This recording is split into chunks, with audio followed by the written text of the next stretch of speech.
as well. So a couple of housekeeping mentions. We do ask if you have any phones with you, you feel free to take pictures, post on social media, but we do ask that you put your ringer on vibe or mute so we don't get extra noise in the background. This is also being streamed live on ETM Media Group, who's here from Sacramento. We definitely want to give them a call as well. And again, bathrooms, if you need to go, is right down in the middle. We all family here, so you don't have to get permission to excuse yourself. You need to get some air. Thank you, Mona. And also, towards the end, we will have a community engagement session. So if you have any questions, definitely write your questions down. We are going to limit the time people can speak, so please be respectful of that time. But we are definitely happy that everybody is here and we can start our presentation. Thank you. Put your hands together. Yeah. So again, welcome everybody. My name is Chris Lobson. I am with the Coalition for Just and Equitable California. I'm joined by my brother here, Josiah Williams, also with the Coalition for Just and Equitable California, as well as as well as the American Redress Coalition of California Bay Area team. And I want to welcome you again and thank you all for being here. Thank everybody who's here in person. Thank everybody also who's on the live stream watching right now. One more time, give yourself a round of applause for being here.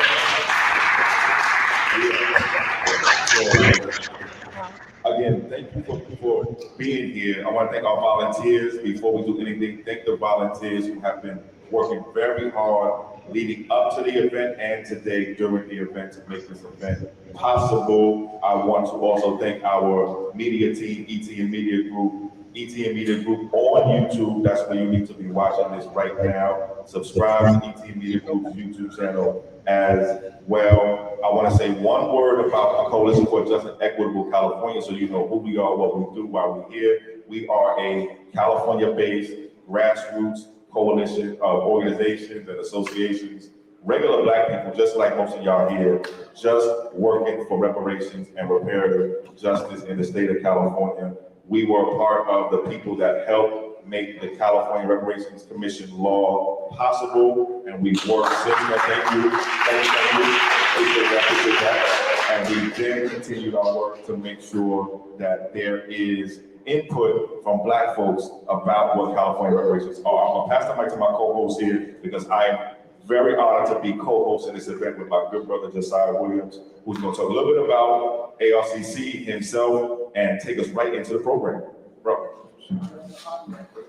Everybody, so glad to have you here. My name is Josiah Williams, born and raised in Oakland. Born and raised in Oakland, California. My family been here since the 1940s. You know, basically I'm a part of ARC. We're American Redress Coalition of California. Basically, we're a group of people dedicated to uplift the community and help repair all the damage that has been done to our people. So basically, I'm gonna just get started into the agenda. We have a fire agenda today.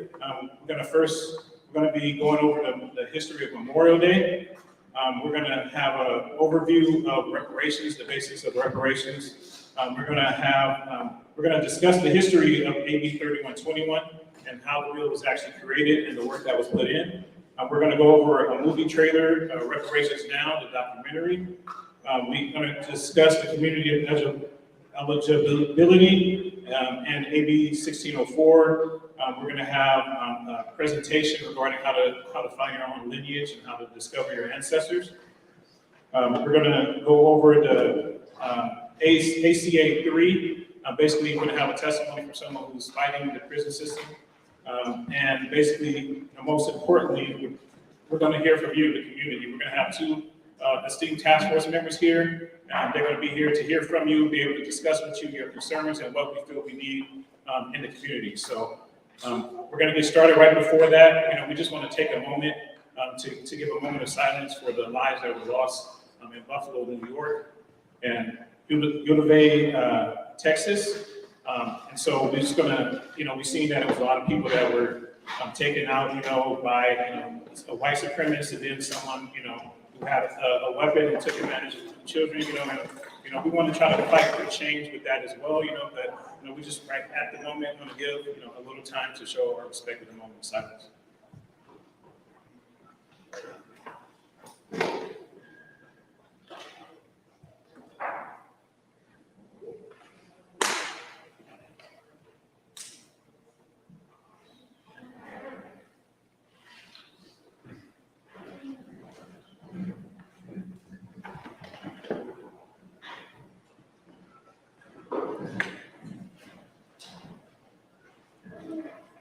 Thank you. So now we're going to get right into the agenda. We're going to ask Darlene Cremedy to discuss the history of Memorial Day.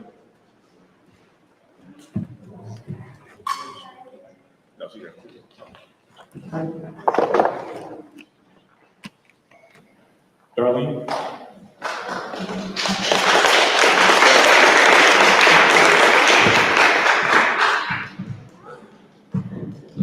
Good afternoon, everyone. It is such a delight to see you all here.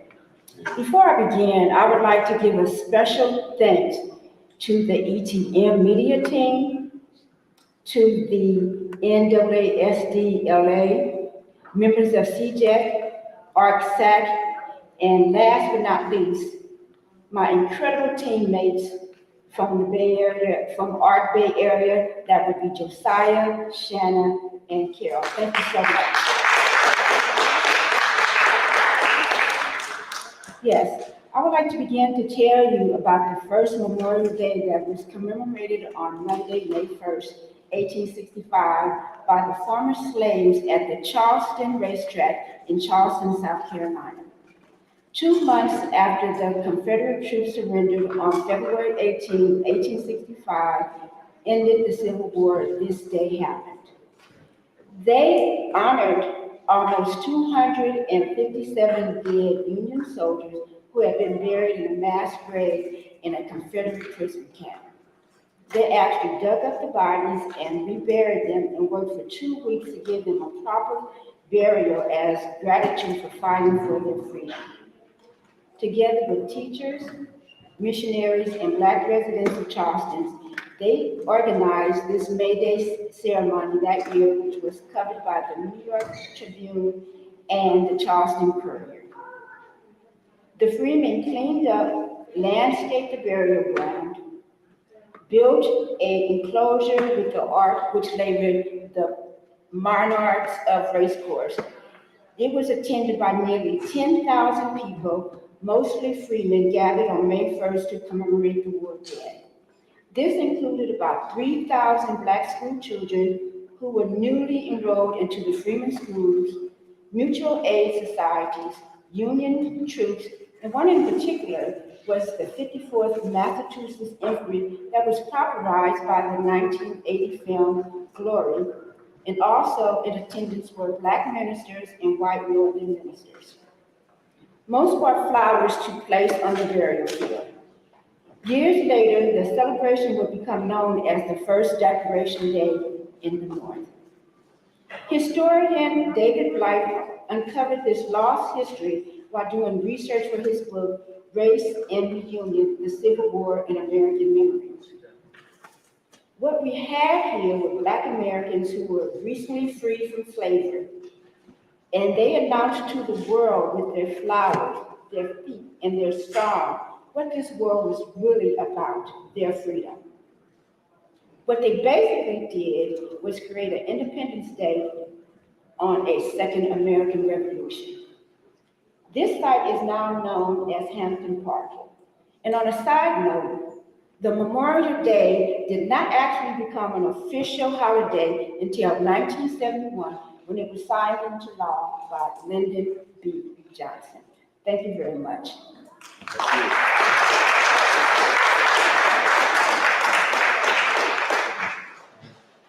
Yes.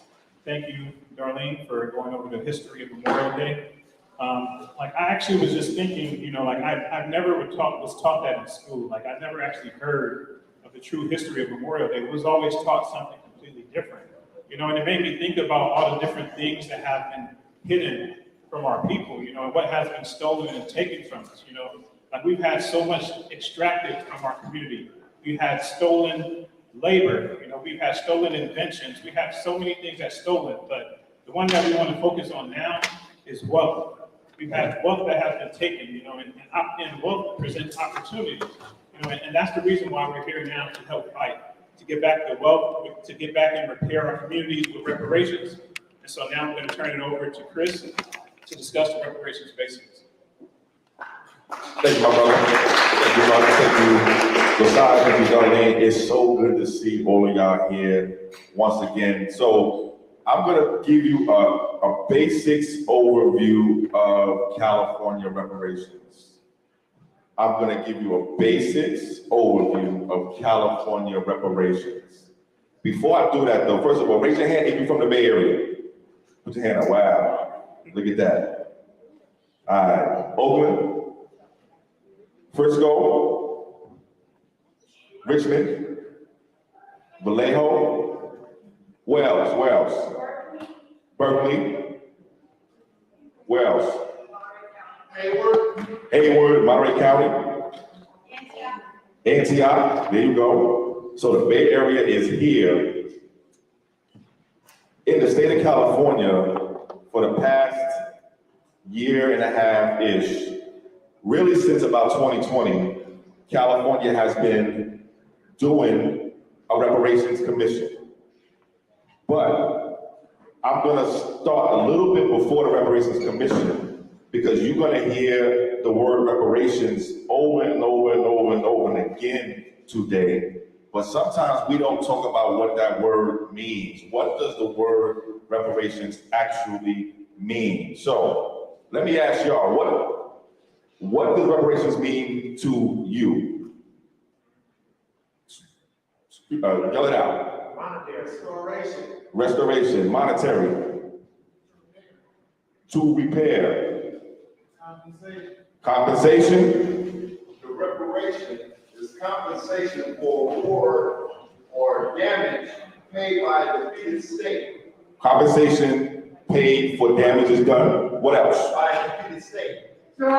Justice. Okay. Remedy. Okay, so we got a lot of words about reparations. A lot of different understandings of what reparations is. I'm gonna ask my team to bring up that first slide for me about what we are talking about specifically when we talking about reparations here today. So the California Reparations Commission, I'm going to talk to you more about in a second, defines reparations in a certain type of way and talks about reparations in a few different forms. So reparations, generally speaking, and this is going to bring in a lot of the different ideas that everyone here has been already saying, all of which are 100% correct. But when we talk about reparations, we are talking specifically about corrective action that fixes something that was done wrong, most usually through monetary and other ways of helping the people that was done wrong. So something was done wrong, you do something to fix what was done wrong. That's what we are generally talking about when we talk about reparations. Reparations for what, though? For what? Generally speaking, we talk about 3 different types of periods or times or things that have happened to us when we talk about reparations today. First, the period of, or the period leading up to and then through the enslavement of our people. The period that came after the so-called emancipation of our people. So after the middle of the 1800s, 1850s, 1860s, through what you might call the middle of the 1900s, 1950s, 1960s, what you might call the Jim Crow era, and the period of now. So from that time to now, that's 3 general periods. So what is reparations? We talk about fixing something that was done wrong, most usually by paying money and helping those who were done wrong.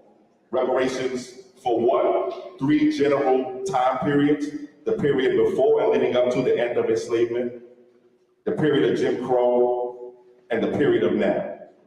Reparations for who? I'm gonna save that one. I'm gonna save that one because I'm coming back to that soon.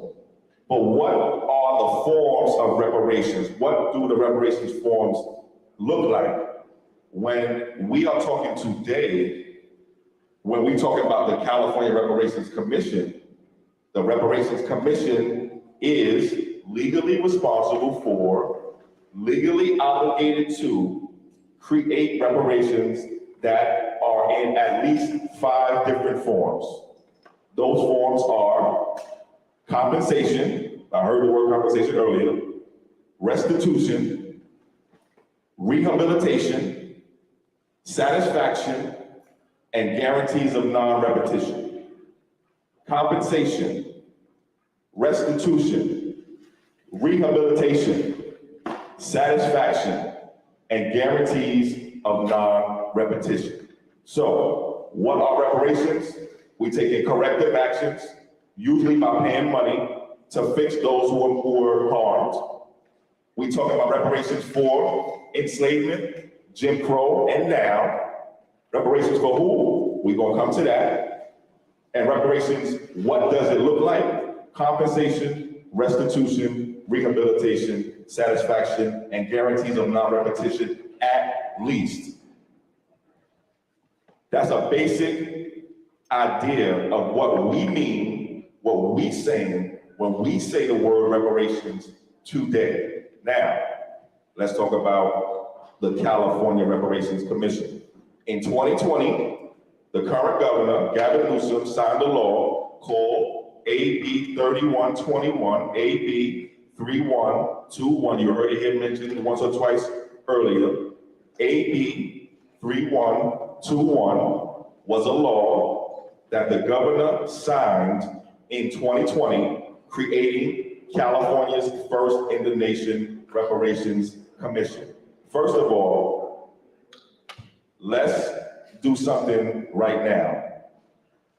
California is the first state in the nation to actually create a reparations commission. Put your hands together for that.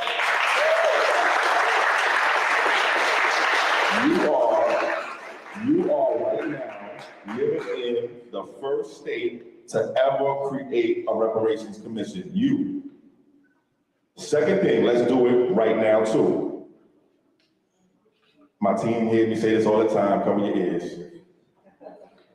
We are living in a time where each one of us is sitting inside of a history book. Let me say that again.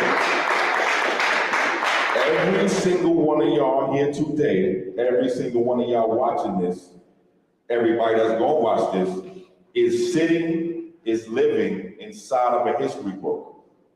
We are, as a people, closer to reparations than we've been since the end of the Civil War.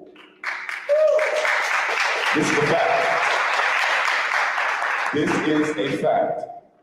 We will be alive, the generations alive today will be alive, and will be the first to receive reparations.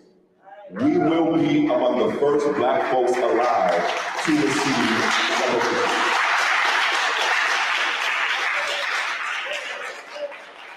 It starts with California Reparations Commission, with the law that was signed in 2020.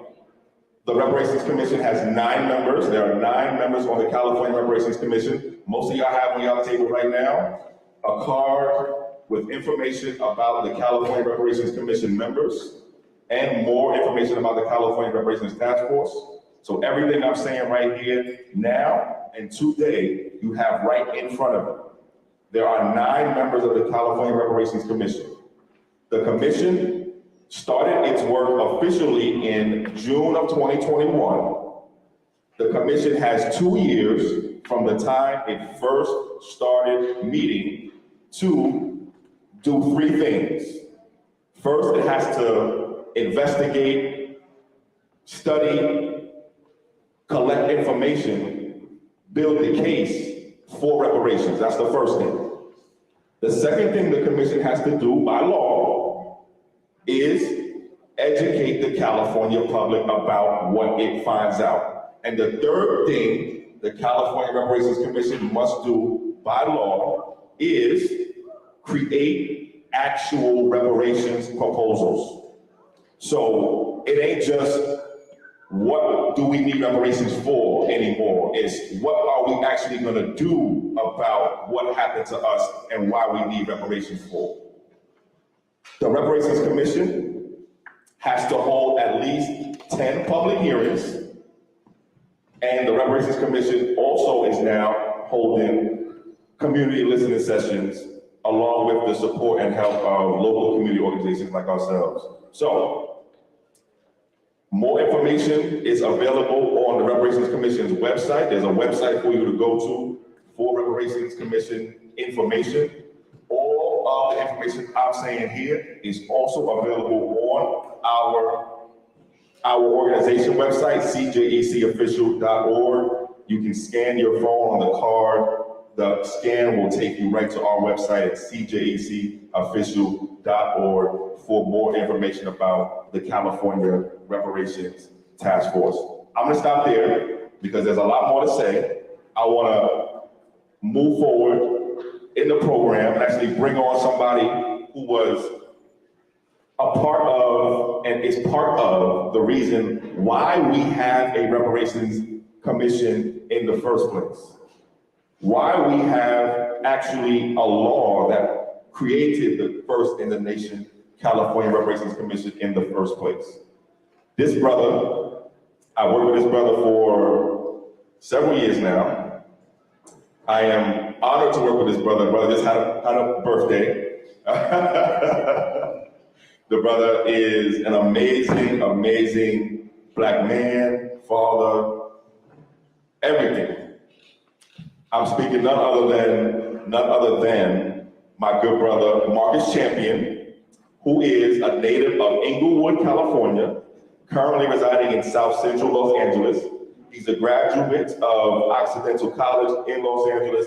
He has a degree in economics and a minor in film. Mr. Champion is also a licensed insurance broker with the state of California, also a retirement specialist. He is the co-founder of Championship Photography and Media. He oversees media services. He has a bunch of amazing clients. He is also a staunch reparations advocate. Marcus is one of the founding members of the National Assembly of American Slavery Descendants, also known as NAASD, the Los Angeles branch, the Los Angeles chapter. I'm going to bring Marcus up in a second. Oh, Marcus is also on the board of our group, CJEC also. But Marcus is also important to us and important to our people because Marcus helped write and rewrite the law that created California's first in the nation Reparations Commission. So please put your hands together for Marcus to talk to us about how this all got started. Marcus. Yeah. Marcus, when I actually come to the stage, Marcus, my brother, if you don't mind taking the mic to my brother.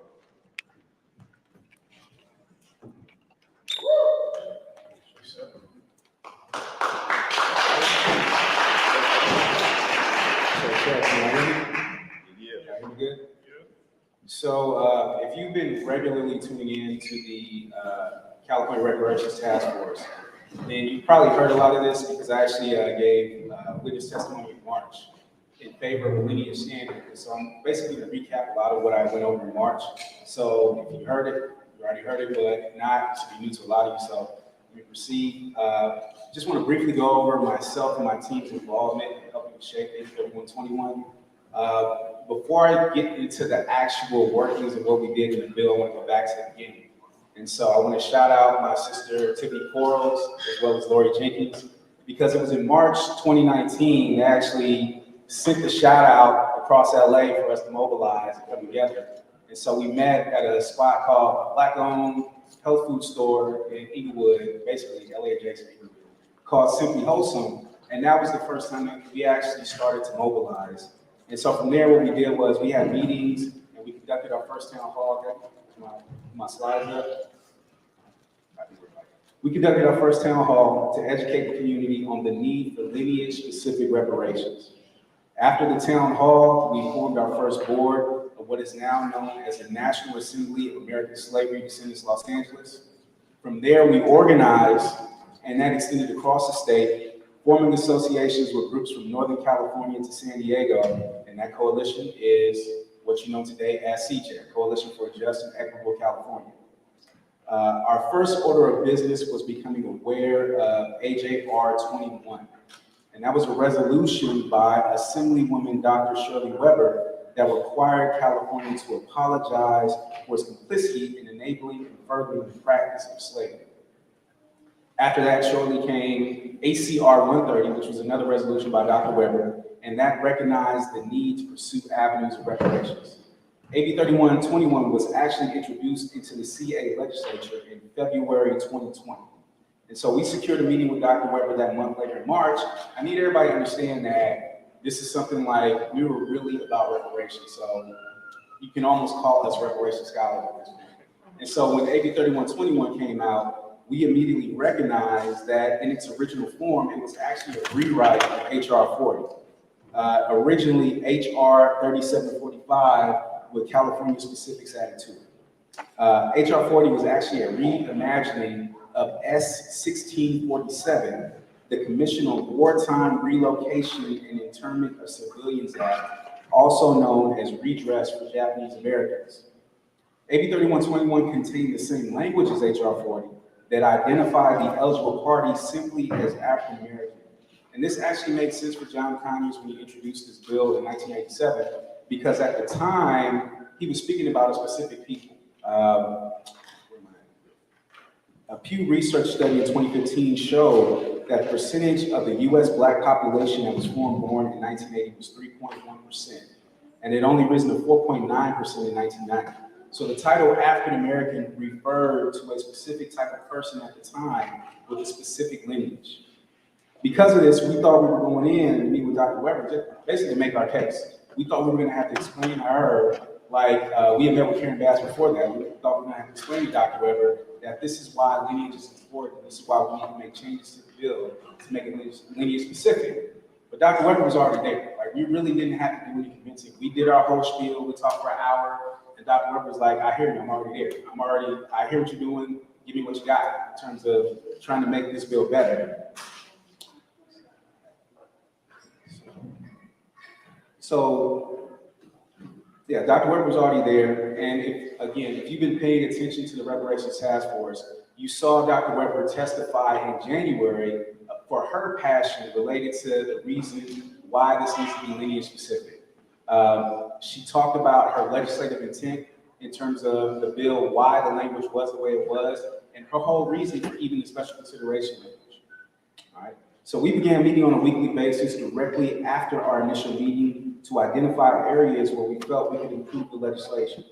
Dr. Weber's office agreed to review our amendments in the May meeting. The problem was this meeting was midday on a Tuesday, and the next committee in the legislature was reviewing the bill that Thursday morning. So we had less than 48 hours to not only submit the amendments, but submit them in a way that would pass the legislative council, because we didn't have the time needed to do revisions if necessary.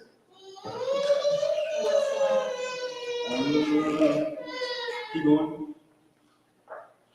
Keep going. Keep going. Down to the picture. Right there.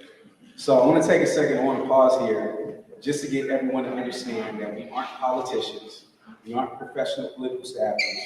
We are regular people who decided to come outside, get active, and not do this on the internet. We don't get paid anyway. We spend our own money to get things done. And for the last 3 years, we've been operating at a net negative financially when it comes to this cause.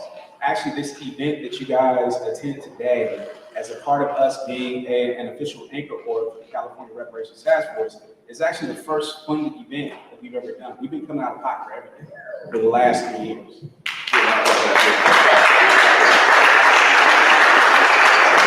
And, you know, there's one YouTuber that I follow, some of you may know, Army Ose Frimpong. He asked a question that stuck with me, I believe it was a couple of years ago. He said, would you rather have a few wealthy black folks or a stable middle-class black community? And so me, coming from Inglewood, growing up in the 80s and 90s at the height of gangs, at the height of drugs, also living in South Central, I was blessed to survive that time. You know, one of my friends jokes that I may be the only dude who grew up in LA who was never hit up by any type of gang. So, but because of that, because I saw what it was that we grew up in, because I saw what it is now, because like I said, I still live in South Central, nothing means more to me than seeing this through. Nothing means more to me than having our community in a space where everybody is at a decent level and we only go up from there. We shouldn't have to deal with poverty, shouldn't have to deal with crime, shouldn't have to deal with none of that. So that's why a lot of us move. So I just want to recognize people for that. So back to the legislation, we had a time crunch, no marching bear, no expertise in the field to ensure this would get done. Can I get the next slide? So by this time, after meeting weekly, actually, go back up. Back up. Yeah, right here. So by this time, after meeting weekly, we crafted 9 amendments, but we needed guidance to make sure this got right. So we tapped into a former colleague who was a lobbyist and familiar with generally how legislation should be crafted. Originally, our language read American descendants of slavery, but it was quickly realized that term has 0 legal precedence. It has 0 credibility when it comes to legislation. And so it would have been thrown out immediately. The lobbyists that we met with insisted that African American had to be a part of the language, but unlike in 1989, this term is now used as an umbrella term for anyone who is Black with American citizenship. So we worked through terms to make it more specific to the proper community of eligibility. It was here we came up with African Americans who are descendants of persons enslaved in the United States. Again, I am just a citizen, but understanding the urgency of the moment, I researched how to properly edit a bill, striking old language, adding new language, etc., and went through AB 3121 with our 9 amendments where they made the most sense. And so after that, passed it along to Chris, and he took what I had done and afterwards put finishing touches on it. So because we wanted to be sure, because like I said, we have a time crunch. So I reached out to a friend from college who's in the political sphere, and she connected us with a legislative/policy consultant. The consultant agreed that American descendants of slavery didn't work. And so she gave us notes related to our other amendments. So we made the necessary changes and submitted our amended version of AB 3121 to Dr. Weber's office. Everything that I just talked about happened in the span of about, I'd say about 12 hours. So that Thursday morning, Dr. Weber's office told us they would keep 2 of our amendments. I go to the slide. Yeah, right here. Dr. Weber's office agreed to keep 2 of our amendments, and that is the identified eligible party, African Americans who are descendants of persons enslaved in the United States, as well as Article 6, Section 8301.5 that reads, any state-level reparations actions that are undertaken as a result of this chapter are not a replacement for any reparations enacted at the federal level and should not be interpreted as such.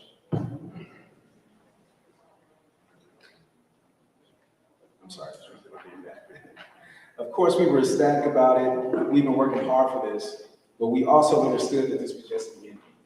Chris Lawson and I were actually tapped by Dr. Weber's office to provide expert testimony at one of the AB 3121 hearings. And so everybody who knows me know I don't really need the credit for this. I really try to get away from the recognition. And so myself and Chris both actually passed along our appointment in this process to a good friend of mine, Dr. Kendrick Watson, who I went to school with at Oakland College. He was actually a doctor from UCLA. And then Chris passed this along to a person who we thought at the time was an expert in the field and could give the best testimony at the time. So I just want to iterate that when it comes to us, the greater good trumps our feelings, trumps our ego, and in the end, it's about the ego. We don't care what type of recognition we get. So next slide. There we go. In August, the bill was amended again, adding with a special consideration language to the community of eligibility. So we were scrambling after this because we thought people who were against the lineage standard had actually gotten a hold of Dr. Weber and got her to make changes to the bill.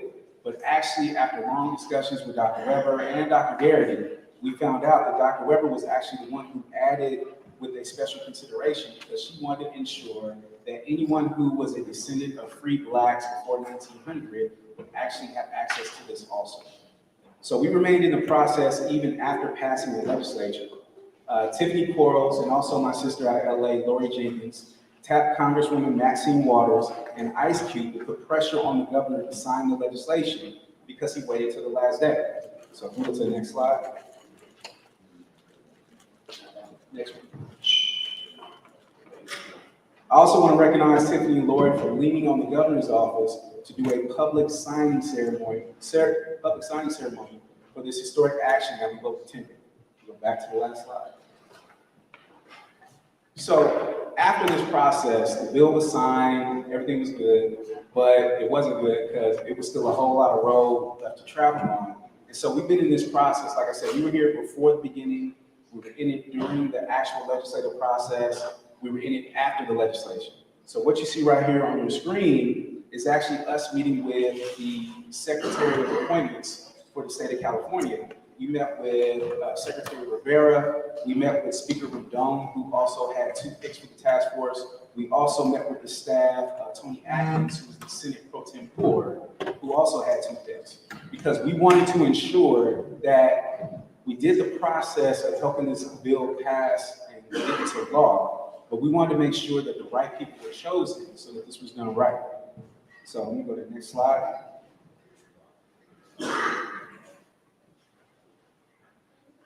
Next one. There you go. So I want to reiterate that the standard is a lineage standard.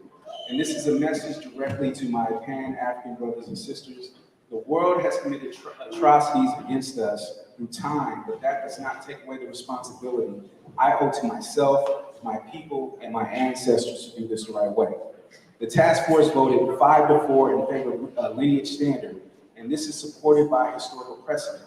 Whether it was Japanese redress or Holocaust reparations, they all have the same thing in common.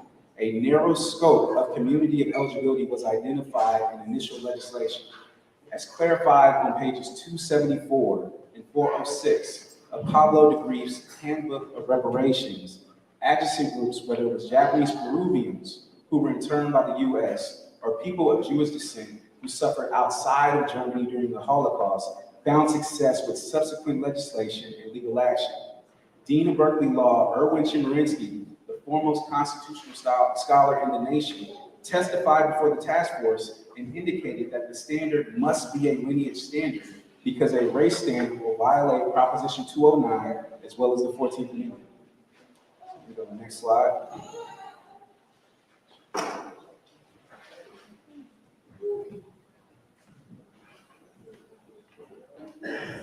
Last slide, there you go.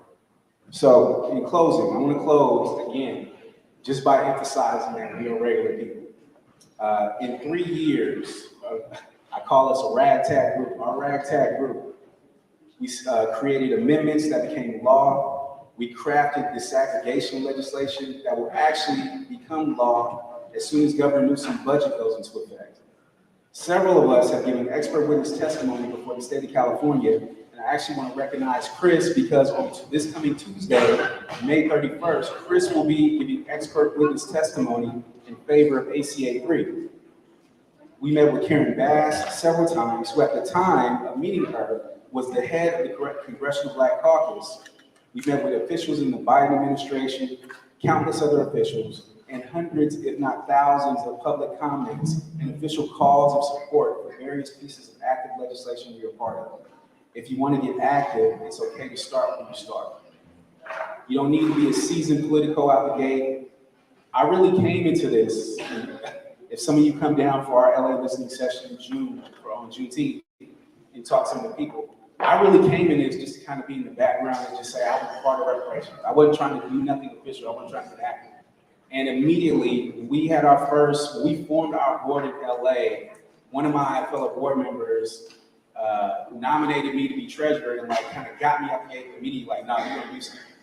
And so from there, I have to thank my family because along the way, whenever I try to shy away from things and get away from things, they always put me in and say, no, you're gonna do it.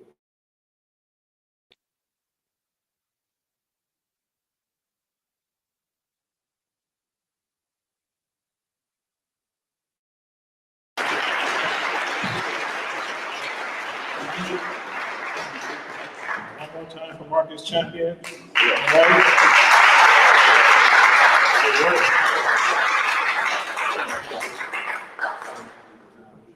But yeah, so we're gonna move right along to the documentary, Reparations Now.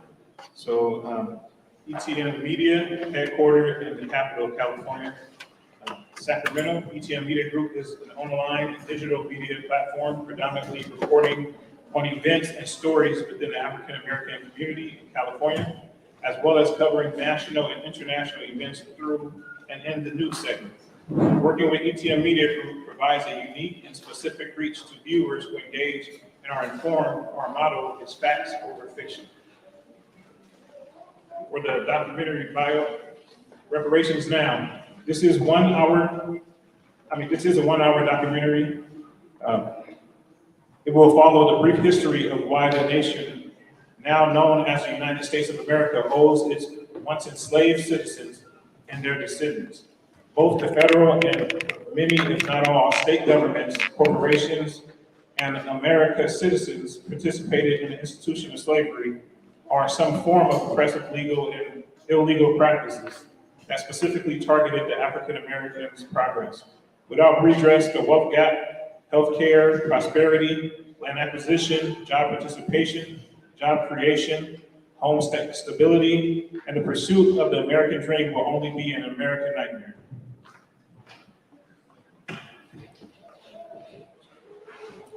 So, documentary, the trailer.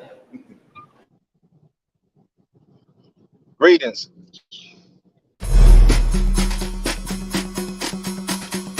First of all,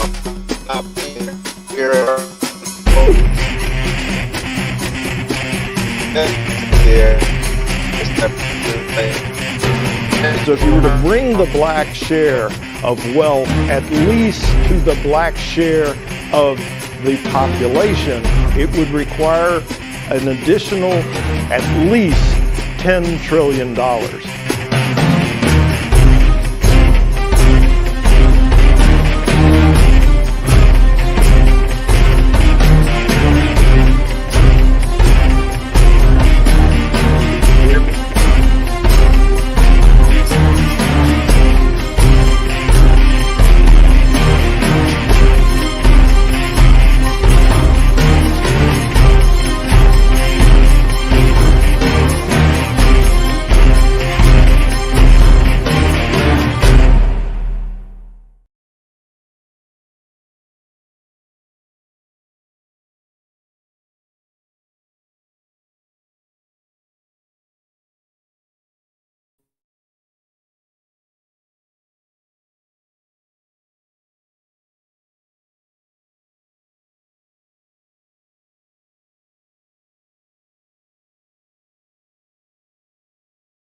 Reparations V4.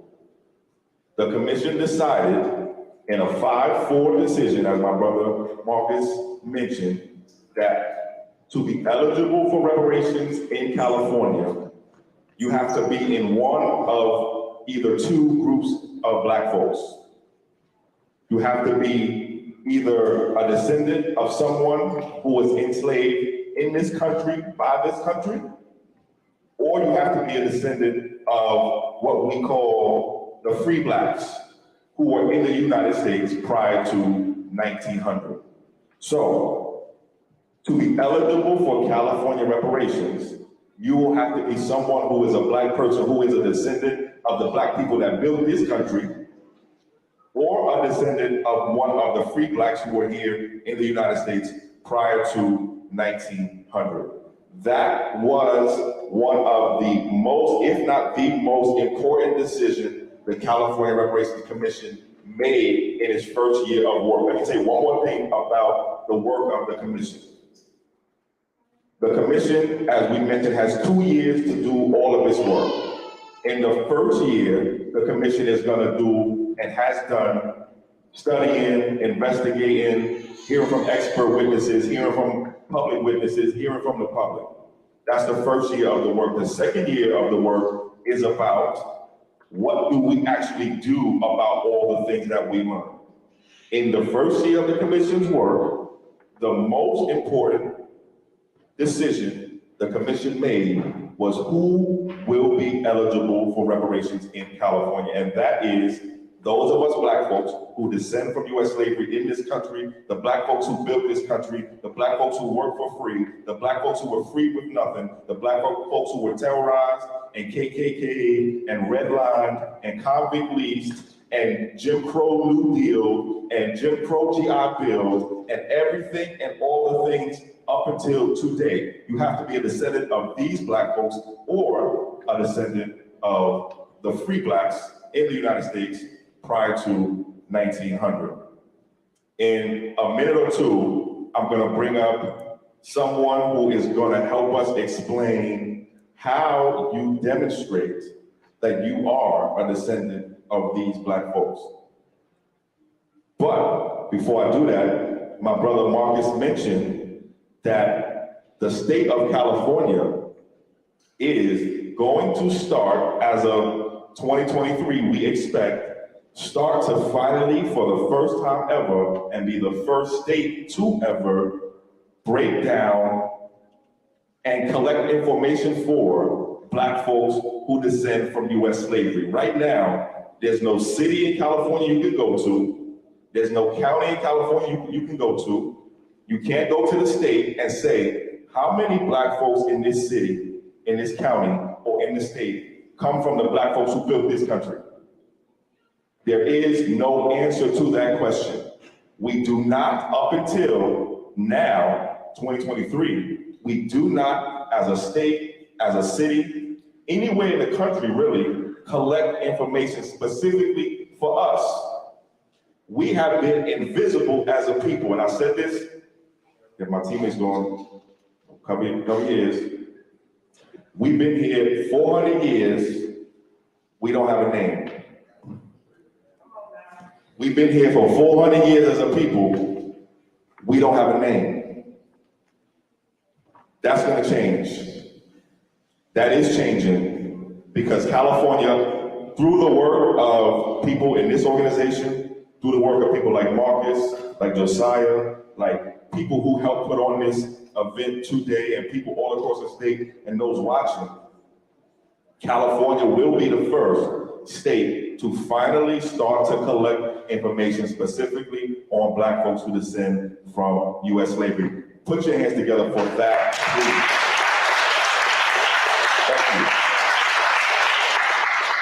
Thank you. So right now, at this time, I want to bring up someone who is going to talk to us about how you might demonstrate you are someone who descends from U.S. slavery in this country, someone who descends from those who were emancipated in this country, who descends from the Black folks who built this country with their bare hands and with their labor and never got a dime for it and coming for the dimes now, and plus some. I want to introduce Kelly Farris, who is a professional genealogist, an active participant, and has actively participated in the California Reparations Commission hearings. Kelly actually gave testimony, expert testimony, in the March Commission hearings when the commission was trying to decide who will be eligible for reparations in California. If you were watching that hearing, you saw Kelly. Kelly gave absolutely amazing expert testimony at that hearing in support of what we have been referring to here as a lineage-based eligibility standard. I'm gonna say one word about that. after I introduce Kelly. So as an expert in genealogy research, Kelly is experienced in explaining the process used to prove eligibility and the tools available for this purpose. For over 15 years, Kelly has supported African-American families in tracing their lineage back to the 1870 census and beyond. She has also traced her own African-American lineage back to the 1760 census in Caroline County, Virginia, using historical documentation. Ms. Farris holds a Bachelor of Arts degree in Political Science and African American Studies from UC Berkeley. She is also a member of the Association of Professional Genealogists. Please do me a favor, give a warm welcome to Kelly Farris. Kelly, come on up. Please.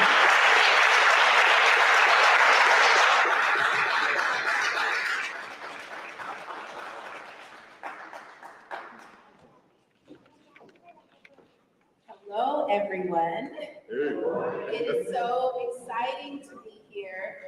I would like to definitely recognize the descendants of American chattel slavery that are in the room. You are representing your ancestors today. You are here on their behalf, and what you are doing today is going to be very beneficial and will help bring together the families that were torn apart when our ancestors had to leave their family units and move deeper into the South. So what I'm going to talk about today, which I'll first start off with a video, is how we can identify ourselves as descendants of American chattel slavery. Now, a lot of people believe, and if you've seen the task force meetings, you have a mixed bag of people that believe that it's almost impossible for us to do this task. But it is not. I do it every day. I do it with people that have scant information about their family histories. But you cannot hide what is embedded in this country. So it is, while it may not be extremely simple to find your ancestry, it isn't as hard as it's been made to believe. I also work right now with a group called the Reparations Generation. And what we have done is give reparative transfers to African Americans currently in Detroit that will help them build wealth and continue a legacy of wealth in this country. But one of the criteria that we have is that they are able to trace their ancestry back to an enslaved ancestor. So in this video that I'm going to show you, this shows how we do that with them in the interview process that we go through. And Reparation Generation creates critical elements for reparations and action, developing and testing reparative justice models. Today, through the work of countless genealogists and historians, we have digitized family trees, available census records, property documents, slave records, and digital tools to provide repair to Black Americans through restorative genealogy. These three applicants for reparative transfer of wealth find their link to their unknown descendants and witness the healing that comes from repairing the loss of identity. I was told that this was just not even possible. I am so excited. I am so pleased that you're willing to do this for me. He sounds so excited.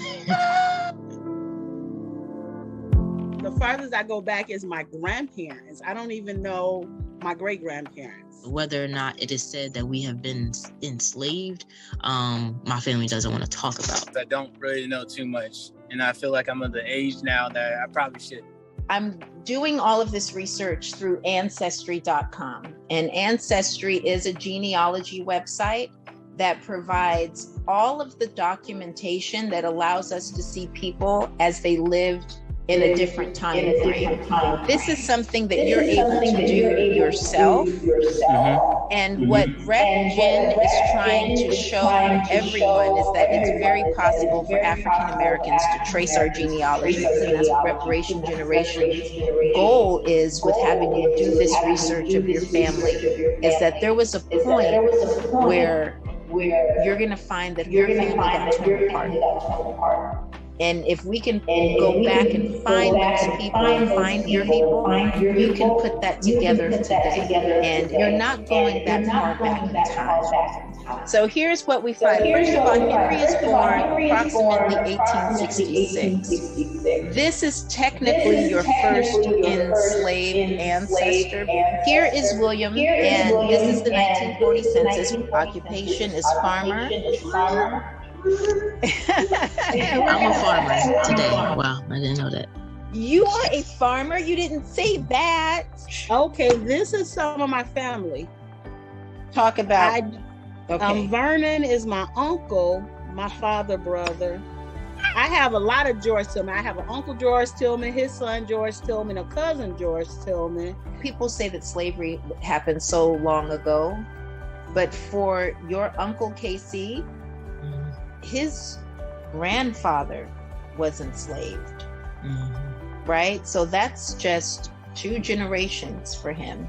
And this is your standard of proof that you descend from American chattel slavery through the Everett line. So it will go from Balmer, from Balmer Everett to Henry Everett to Clarence Everett. I've always intrinsically wanted to confirm whether or not I've had, people enslaved, and because I can feel through the soil the blood of my ancestors. To Robert E. Everett, to Robert Everett Jr., to Scott. And I got another generation about to come out right now. I'm actually at the hospital. No! My girl's in labor right now. She might be giving birth today. So yeah. Did you find out your whole history when you're bringing in a child into? Yeah.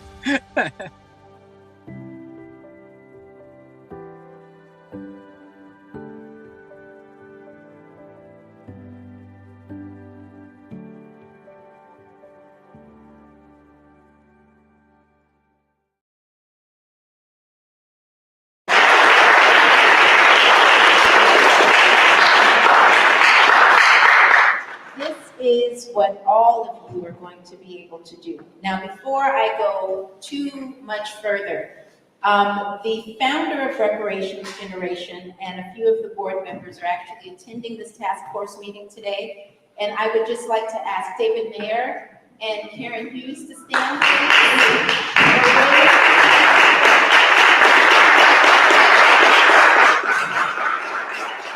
They've put together a wonderful collaborative group. Now, what I'm going to do, and I have to explain that when I was given the task of doing the genealogy presentation, they gave me 8 minutes. So we have 8 minutes to prove that this could be done. So this presentation with that 4-minute video, a part of it is that I was able to expand it a little further. So this is pretty much the presentation that I gave on March the 29th. The question my presentation seeks to answer is if the criteria to receive reparations is based on one's lineage and descent from American chattel slavery, how do you successfully identify persons who descend from this system using genealogy? To answer, we will discuss what genealogy is and how it is used, what it means to be classified as African American and descend from the system of American chattel slavery, laws that shaped immigration affecting Africans across the diaspora, the 5 generations of enslaved Africans who to expect to find in your research, the generations that exist today and their proximity to an enslaved ancestor. And at that time, at the end, I showed a video, a 4-minute video showing how you can do this research yourself on FamilySearch.org. So you'll notice that I talked about Ancestry.com. That is a paid subscription service. And because I'm a professional genealogist, when I am doing interviews with other people, that is the website that I use. However, FamilySearch.org is a completely free website, and they have over 5,000 brick and mortar centers across the United States where you can actually walk in and have someone help you trace your lineage if you get stuck. You're also able, hopefully at the time that we're doing this, because the task force did ask for a genealogy department to be instituted, you should be able to go to one of our representatives in California that's been assigned to help you with your genealogy, so you will not be out there by yourself. Genealogy is defined as the tracing of lines of descent. A genealogist then is someone who traces or studies lines of family descent. Professional genealogists apply the genealogy proof standard to every research assignment, to which there are 5 components. Reasonably exhaustive research, which means that we are going to look at every record that comes up and make sure that it is your ancestor that we found. Complete and accurate source citations. This is made very simple with going to the genealogy websites that I have discussed. Thorough analysis and correlation. That thorough analysis and correlation is looking at your oral family histories. So that is the way African Americans collected our genealogy information, was through oral history. So whatever oral histories that you have in your family, we're going to take those and vet them through our system of looking at documents. And resolution of conflicting evidence. So when you're doing your research, for example, if your grandfather was named Joe Smith, right? There are plenty of Joe Smiths that you're going to see in the census data and in Social Security records. So with other information and other oral histories that you may have in your family, we're going to vet that we have the right Joe Smith. And then lastly, soundly written conclusion based on the strongest evidence. And that is what you see me doing in that video. When I'm pulling up the census records and I'm showing them the original records, we are making sure that what we have is correct. With the modern availability of research tools, all of us can apply these standards to personal research projects using websites like FamilySearch.org. When applying genealogy to an assignment like this one, it is important to consider the question and the many ways the question can be answered. First, we must define what it means to be African American. For the sake of this discussion, African Americans are those involuntarily brought to the United States for the purpose of being enslaved.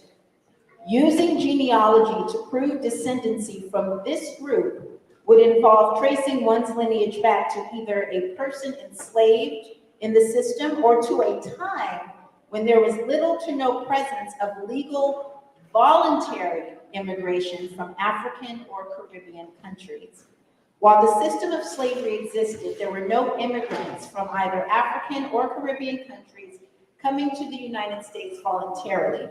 Now, I won't say no, but I will say that the number is so small that it is statistically insignificant. While the system of slavery exists, the 1790 Naturalization Act stated only white men from Western European countries living in the United States for 2 years were able to become citizens.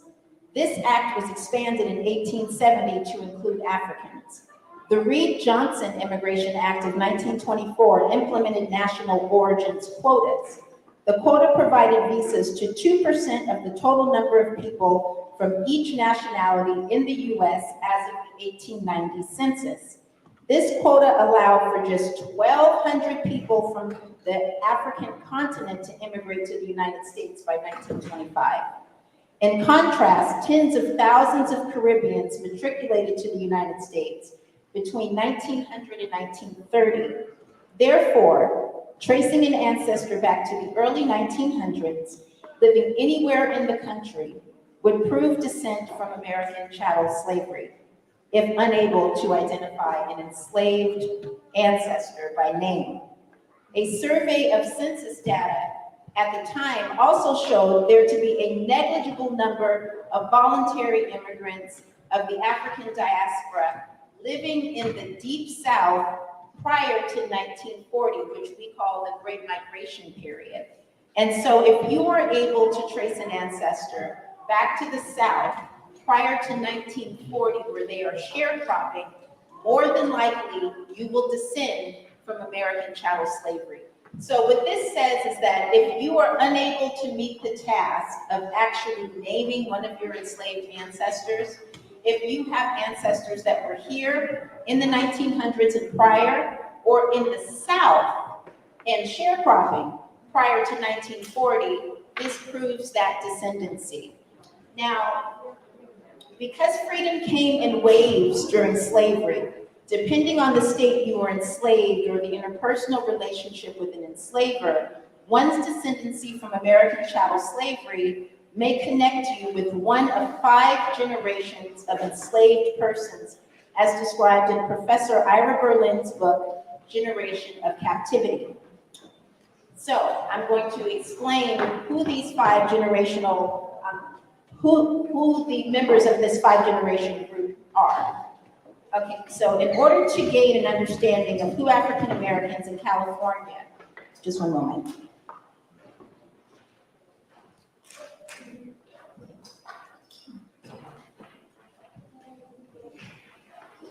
Okay, here we go. In order to gain an understanding of who African Americans in California will be asked to identify in their search to prove they descend from slavery, I used Professor Ira Berlin's understanding of the 5 distinct generations of enslaved persons in the United States as a guide to uncover which groupings of the enslaved are possible to identify through genealogy records.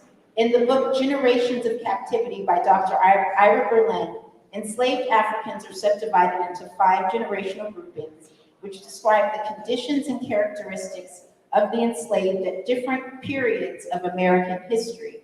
The first generation of enslaved Africans he describes as the charter generations, comprising the time period between the early 1600s to the late 1600s. This generation represents colonial America before the emergence of the plantation system. During this era, enslaved persons worked closely with Europeans, integrating into society, individually negotiating their circumstances. 1 in 5 enslaved persons were freed during this period. The plantation, this one. It is possible that those freed in this group evolved into free persons of color, primarily in the northern United States, whose descendants can be identified in genealogy records as early as the administration of the first census in 1790, or records predating the 1790 census if colonial territories documented its citizenry. However, generally speaking, this group is the most difficult to trace due to the preservation of records in general from this time period. The plantation generations are next, and they lived between late 1600s to early 1800s and represent a fully developed plantation system where America is dependent on slave labor. During this period, Dr. Berlin explains, the enslaved worked harder and died younger. It is difficult to find this generation of enslaved ancestors. However, it is possible to see the tail end of this generation show up in census records as early as 1870 if they were able to survive into old age. The revolutionary generation overlaps by 100 years the plantation generation. To describe those enslaved persons living during an era of extreme revolutionary action by various ethnic groups across the globe. It is during this period that America, the French, and Haiti began fighting for their independence, and when northern states began abandoning slavery. Free blacks in the north formed churches during this period and opened schools, while southern states passed more restrictive laws governing the enslaved and their ability to gather, read, and write. As states in the North abandoned slavery, for example, Pennsylvania outlawed slavery in 1783, the formerly enslaved were counted as citizens and will appear in census records as early as 1790, if they were heads of household. It is also during this time period, Dr. Berlin explains, that slaves stopped identifying themselves as descending from individual tribes or regions in Africa, and instead refer to themselves as coming from the continent of Africa. At this point in our sojourn in American history, we counted ourselves as Americans. in the 1700s. One should not expect to be able to find persons from this generation unless they survive the period and show up as aged senior citizens at the conclusion of the Civil War. The next generation, the migration generation, who lived between 1810 and 1861, are defined as those who went through the second Middle Passage within the United States. The second Middle Passage is when the enslaved moved deeper into the South as states like Alabama, Mississippi, and Georgia gained statehood. Family separation, Dr. Berlin explains, is more rampant during this period as younger generations of Europeans left to go populate these states and took inventories of slaves that were once held together as a family. This is when the deepest separations became most evident. The next generation is the freedom generation, and this is the generation that you should expect to find. This generation was born 1965 and went through the sharecropping, went through the Reconstruction era, and these are the persons that stayed in the South and participated in that great 1940 migration. So now the question is, how far are we away from our enslaved ancestors? We have 7 generations alive right now. The oldest people that we have living should be, and we have people that are older than 100 years old, I'm sure. But the World War II generation, those people that are born between 1922 and 1927, they should be about 95 to 100 years old. Either a parent or a great-grandparent or a grandparent was enslaved. Because men can have children until they die, it is very possible for someone who was born in 1927 to have a parent that was born in 1865. The next generation is the post-war. Those are people born between 1928 and 1945. These people are between the ages of 77 and 94. They are anywhere between 1 generation and 2 generations removed from an enslaved ancestor. The next we have baby boomer generation number 1. That's 1946 to 1954. These people are aged 68 to 76, and anywhere from a grandparent to a 3rd great-grandparent could be enslaved. Boomers too, born 1955 to 1964, age 58 to 67. You have a grandparent to 3rd great-grandparent that was enslaved. The Generation X, which is my generation, that's 1965 to 1980. We are 42 years old to 57 years old. And anywhere between a great-grandparent and a 4th great-grandparent could have been enslaved. In my personal experience in my family, my great-grandfather was born in 1860. So that means that I have a very, very close relationship to slavery. And my family still lives in Greene County, Alabama, where they originally settled in 1821, before Alabama was a state. So we have been here for a very long time, and as one of the representatives that we helped said, when she puts her fingers in the soil, she can feel the blood of her ancestors there, because we built this country.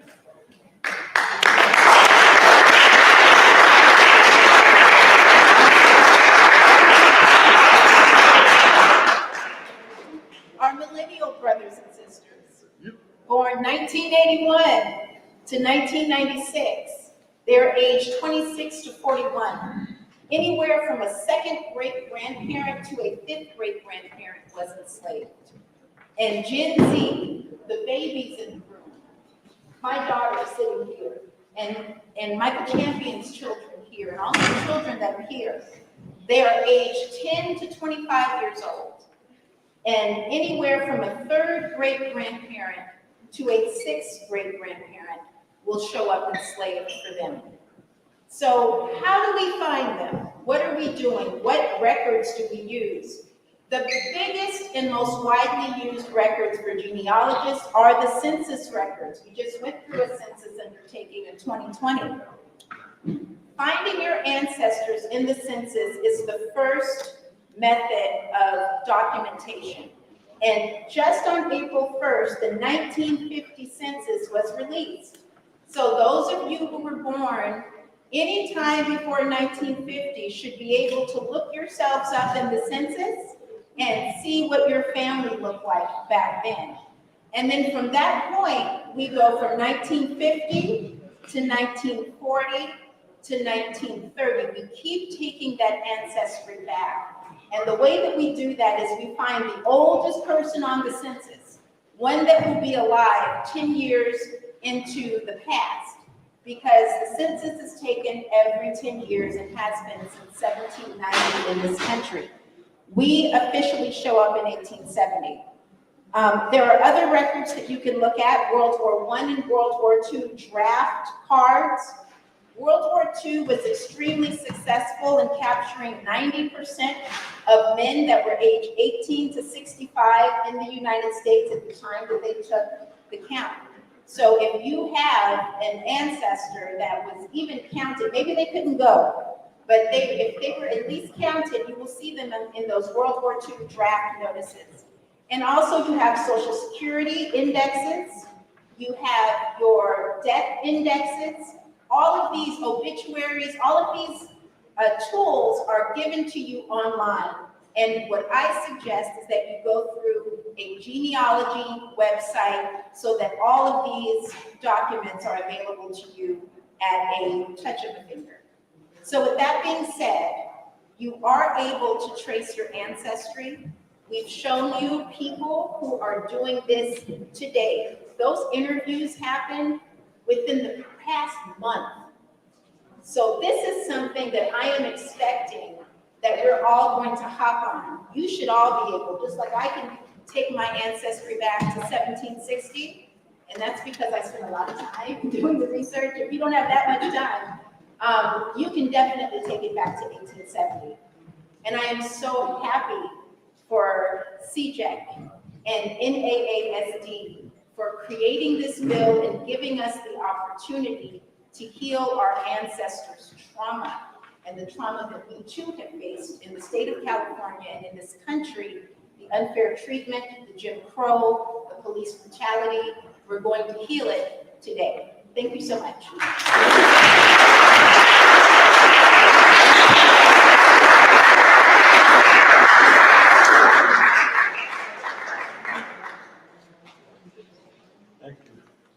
We know who we are.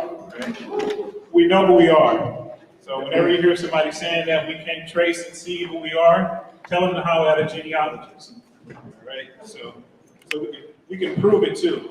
We had examples showing us how we can actually do it ourselves. So no more of that. We know who we are, we know who our people are, and we have the ability to trace it. So for right now, we're going to turn it back into the hands of Chris. Thank you. I want us to do one thing together. So we get ready to hear from you. We're going to you now. You heard from us. We got to hear from you. But I want to do one thing that my brother just said. I want y'all to repeat after me. We know who we are. We know who we are. We know who we are. We know who we are. We know who we are. Thank you.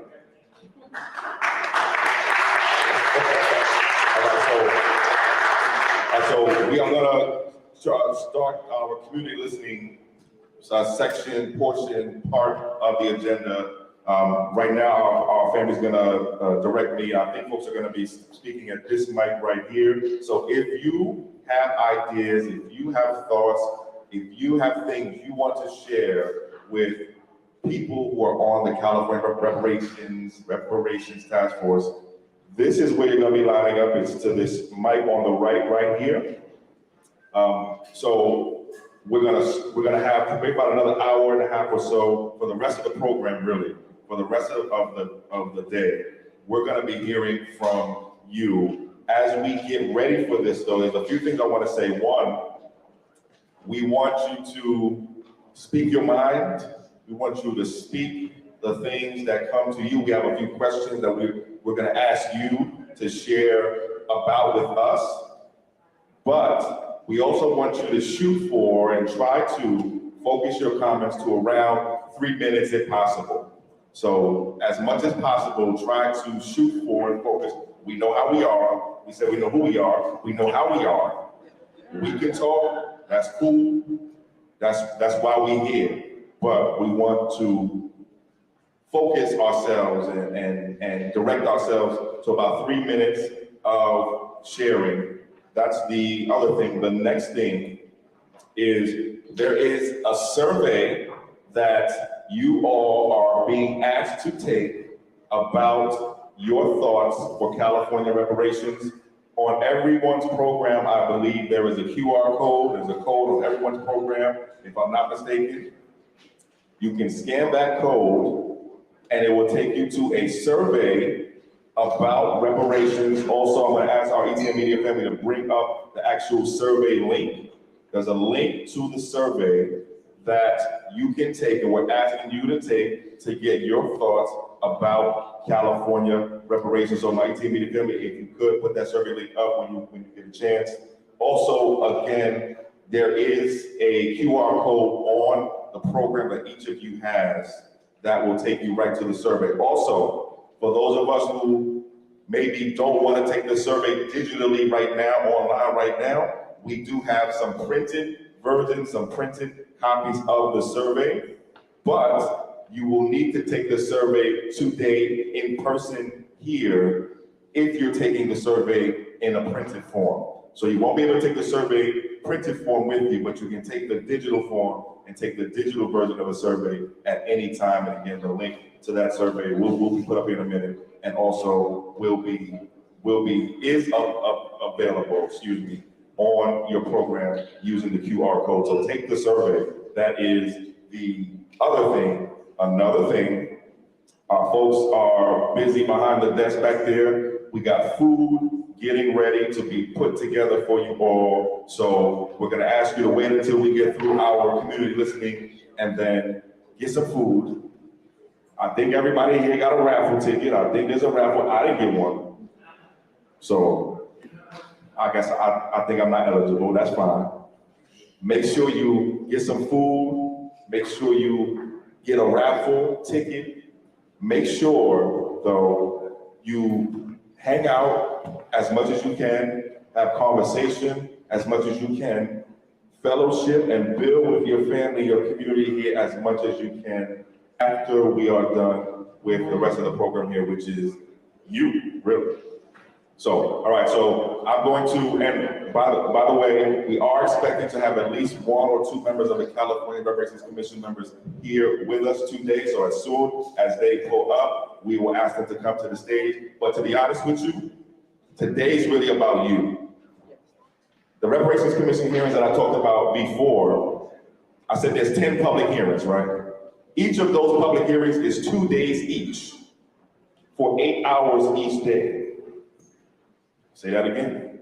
2 days each for each one hearing, 8 hours each day. We hear a lot from the Reparations Commission members. Now it's time to hear from you. So, having said all that, I see some folks lining up. I'm gonna go right to the first speaker. If you wouldn't mind, if you don't mind, it's okay if not, but give us your name and whether or not you live here in the Bay Area, and then speak your piece, brother. It's on you. All right. Good afternoon. First, my name is Greg Hodge. I live in Oakland. I'm a community member here. I'm a descendant of Africa who grew up in Arkansas, lived in California for the last 40 years. First of all, I want to thank you all for doing this work. This is generational work. And the first person I want to acknowledge who's an ancestor is Queen Mother Moore. Queen Olive Moore, some of y'all know her name. When I first came to California in 1982, she was a guest speaker at the Rose community, and it was the first time I had heard about her work, the work that she did for like 40 years around reparations. And that work resulted in a petition to President Kennedy back in 1960, 1 million signatures that were gathered, and asked for, I think it was $500 million. So this is generational work. So I'm really happy to see younger folks taking up that banner. So two things. Number one, you all are probably aware of the work of Evanston, Illinois, and First Repair, where they passed the first ordinance in the country to do reparations. I think they created a $10 million fund. They took cannabis tax dollars to fund housing for Black folks in Evanston, and that started last year. So they're on the cutting edge, I think, of the municipal work. I hope that you all are thinking about that work and figuring out how California cities like Oakland and Compton and places that have large concentration still got some Black folks. We still here. Some of y'all think Black folks ain't in Oakland. We still here. We've lost half of our population in the last 30 years or so, but we still here. So that's the first piece. The second piece is a question around the genealogy work. Will there be resources for the average Black person in California who can actually do that Ancestry.com work that Sister Kelly talked about? Because for some people, that's going to be prohibitive in terms of spending that $30, $40, $50, whatever that is. So that's really the question.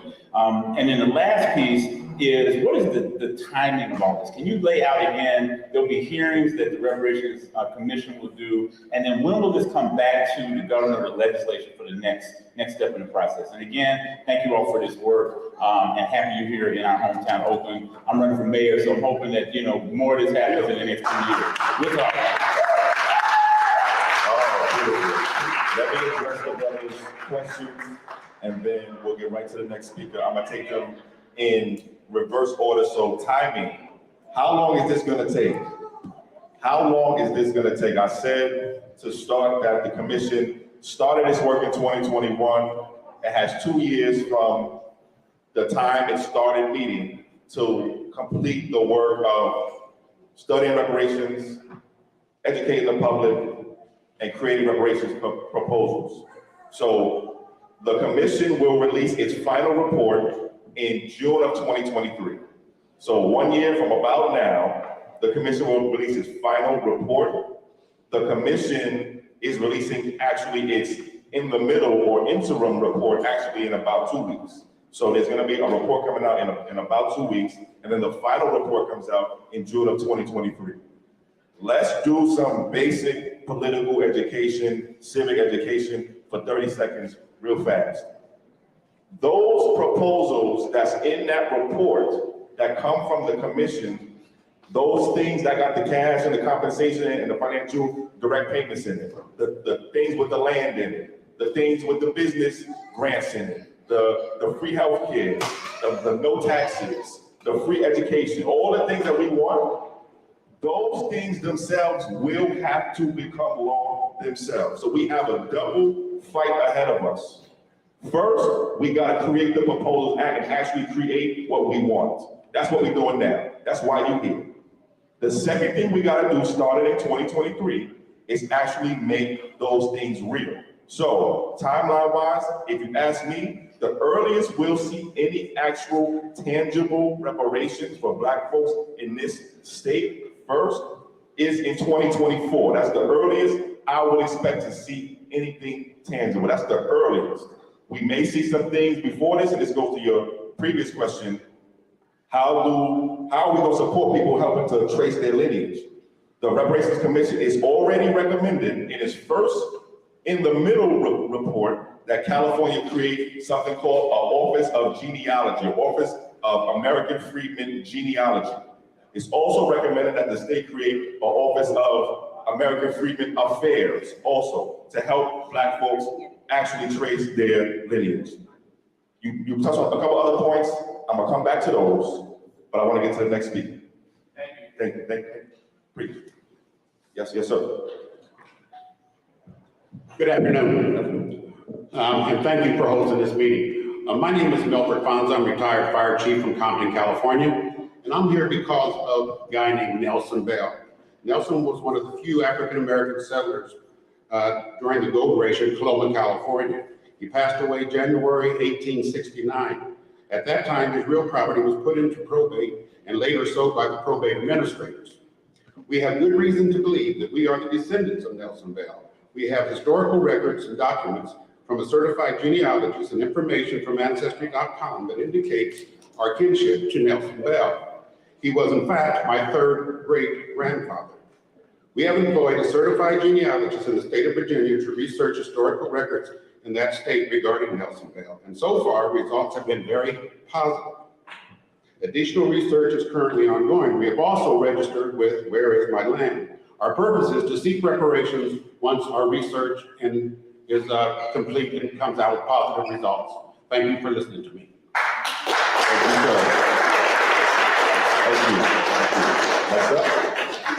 Yes, sir. Good afternoon. I'm Alameda County Supervisor Nate Miley. I'm the Vice President of the Board of Supervisors here in Alameda County. And I really want to thank the CJEC for putting this listening session on and the reparations task force for the state. You know, we've been tracking this since its inception in the county. We passed a resolution after the George Floyd killing in support of Black Lives Matter, and also to develop a reparations action plan for Alameda County. I've had staff and others monitoring the situation, and I just wanted to come this afternoon because we're very eager to hear from folks in terms of how we can add value to this effort, how we can help shape our plan locally, to be a part of what the state, because we do think the framework that the state's going about doing is a tremendous framework, and the local jurisdictions can help to add to that framework and help to implement whatever comes out of this process. Because we do know from our research that atonement, education, and awareness are extremely important. And then these proposals and remedies that need to be put in place, we want to try to pursue those. But how are they going to be tailored to support local implementation here in this county, as Greg pointed out, here in the city of Oakland, et cetera? One thing I do want to point out is through our auditor's office, we've started a restricted covenant redaction project. And what that does is it allows for anyone to redact out of their deeds unlawful racial covenants that existed historically. They can be redacted. I've got information about that. I'll leave it back at the table. My office can be contacted as well. But I wanted to come once again and just add my voice to this effort. I think it's tremendous. Anything I can do as a county supervisor or elected official, please call upon me. So thank you so very much. Appreciate that. We're gonna bring the next brother out. Before we go to your brother,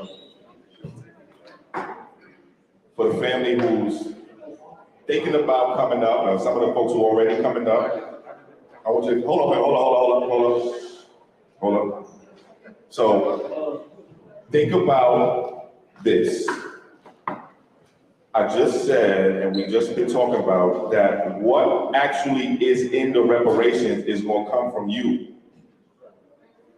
What's in the reparations is gonna come from you. We in the process right now of making what's in the reparations. So, as you are speaking, think about what should be in the reparations. What do you want?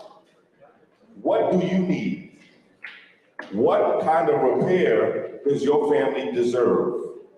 Also, think about when, how, where was a time here in Oakland, in the Bay Area, when you were discriminated against, mistreated, treated wrong because you are a Black person, specifically a Black person who built this country. Think about these things as well. Brother, yes, sir. Thank you. My name is Anthony Walters. I'm a local activist. Thank you so much for having this event. It's very inspiring, and I appreciate the political education that's going on here today. I have two questions. First is in terms of the funding mechanism. When we talk about 40 acres of mule and field order number 15 from General Sherman, what we're talking about is expropriation of land. Now, that was an order from the United States military, and the military is now sending $40 billion over to Ukraine, but they didn't give us our land yet.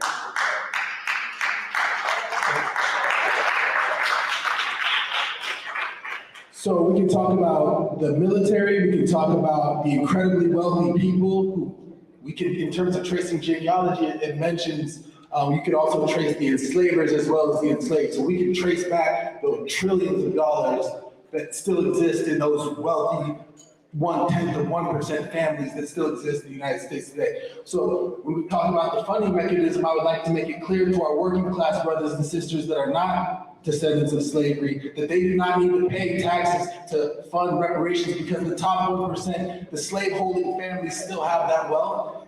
And so when we talk about, again, expropriation of land, redistribution of wealth, we're talking about socialist policies. And in this country, we have two capitalist parties. We have a Democratic Party and a Republican Party that are both capitalists.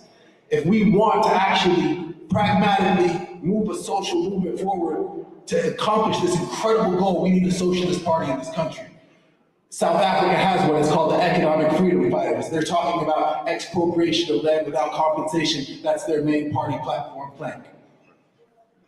Thank you so much. I would like you to talk about the funding mechanism, please, and also if you would talk about grassroots organizing, political education, and socialist ideology, that can move us forward to accomplishing this. And thank you so much again. Appreciate it. Thank you. Great point. I'm gonna address the brother's questions and do it as good a job as I can. I'm gonna go to you, sister. So very briefly, I'll take the last one first. So I think the brother Marcus made it pretty clear here that the fact that we have a reparations commission is due to grassroots organizers, grassroots people, regular black folks, as we call ourselves, who decided to get involved in change in their life and in their family's life and in their community's life.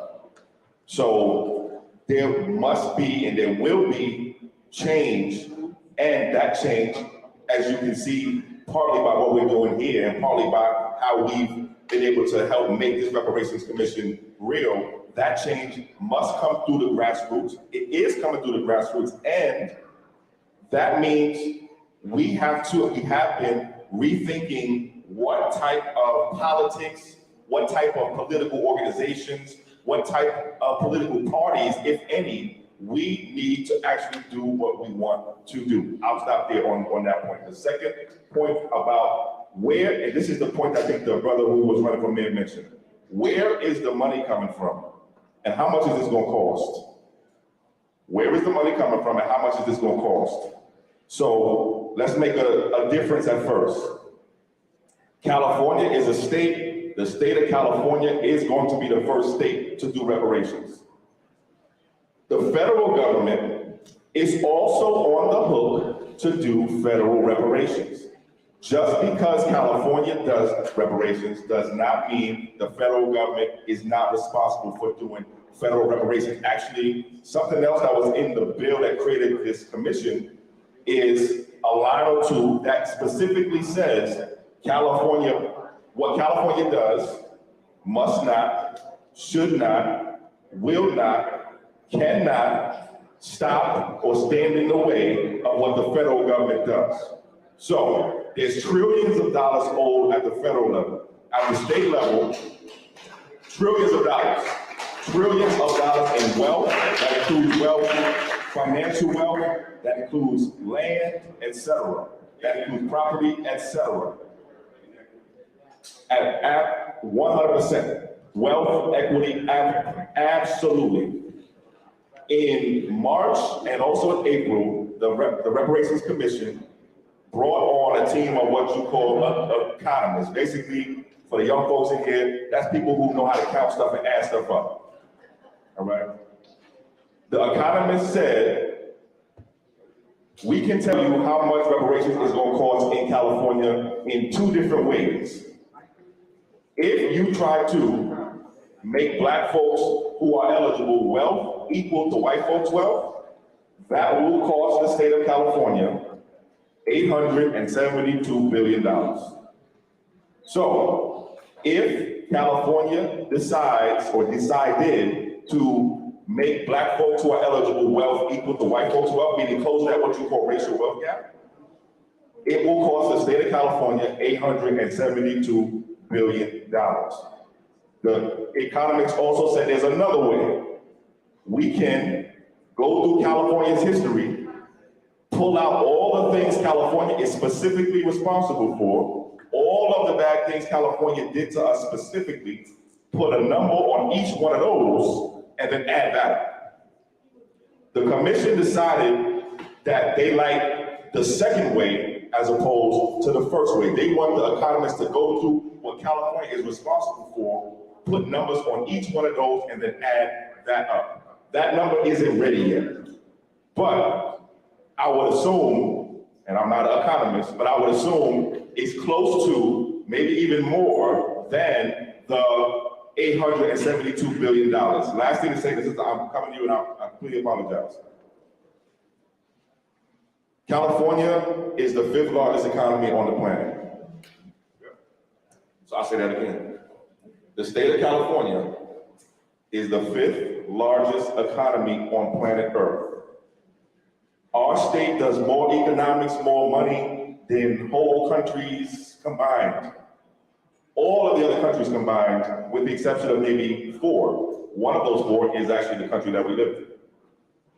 California just said it has a $100 billion surplus, meaning after California paid all of its bills last year, we got an extra $100 billion extra.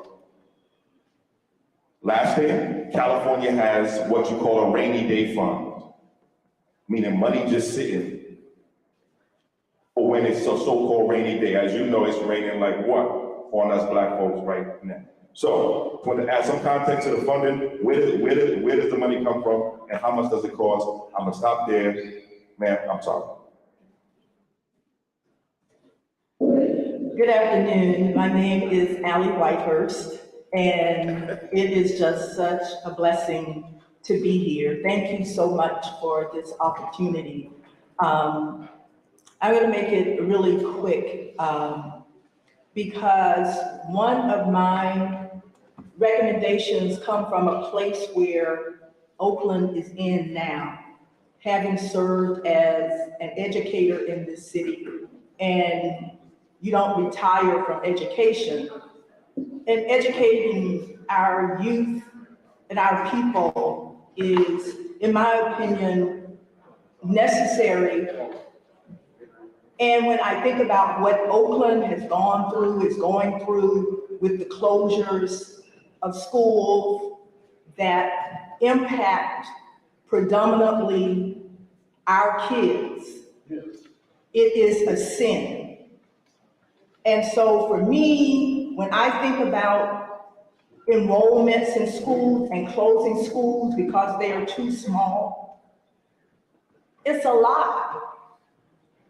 Because the schools where those folk who we elect for office attend, they're in class sizes of kids with 10 kids. And so for me, the cost of reducing class sizes so that our kids can get the personal attention and the support that they need to be educated, and also to use resources for people who look like me to get into classrooms, removing the barriers, because there are barriers that prevent them from doing so.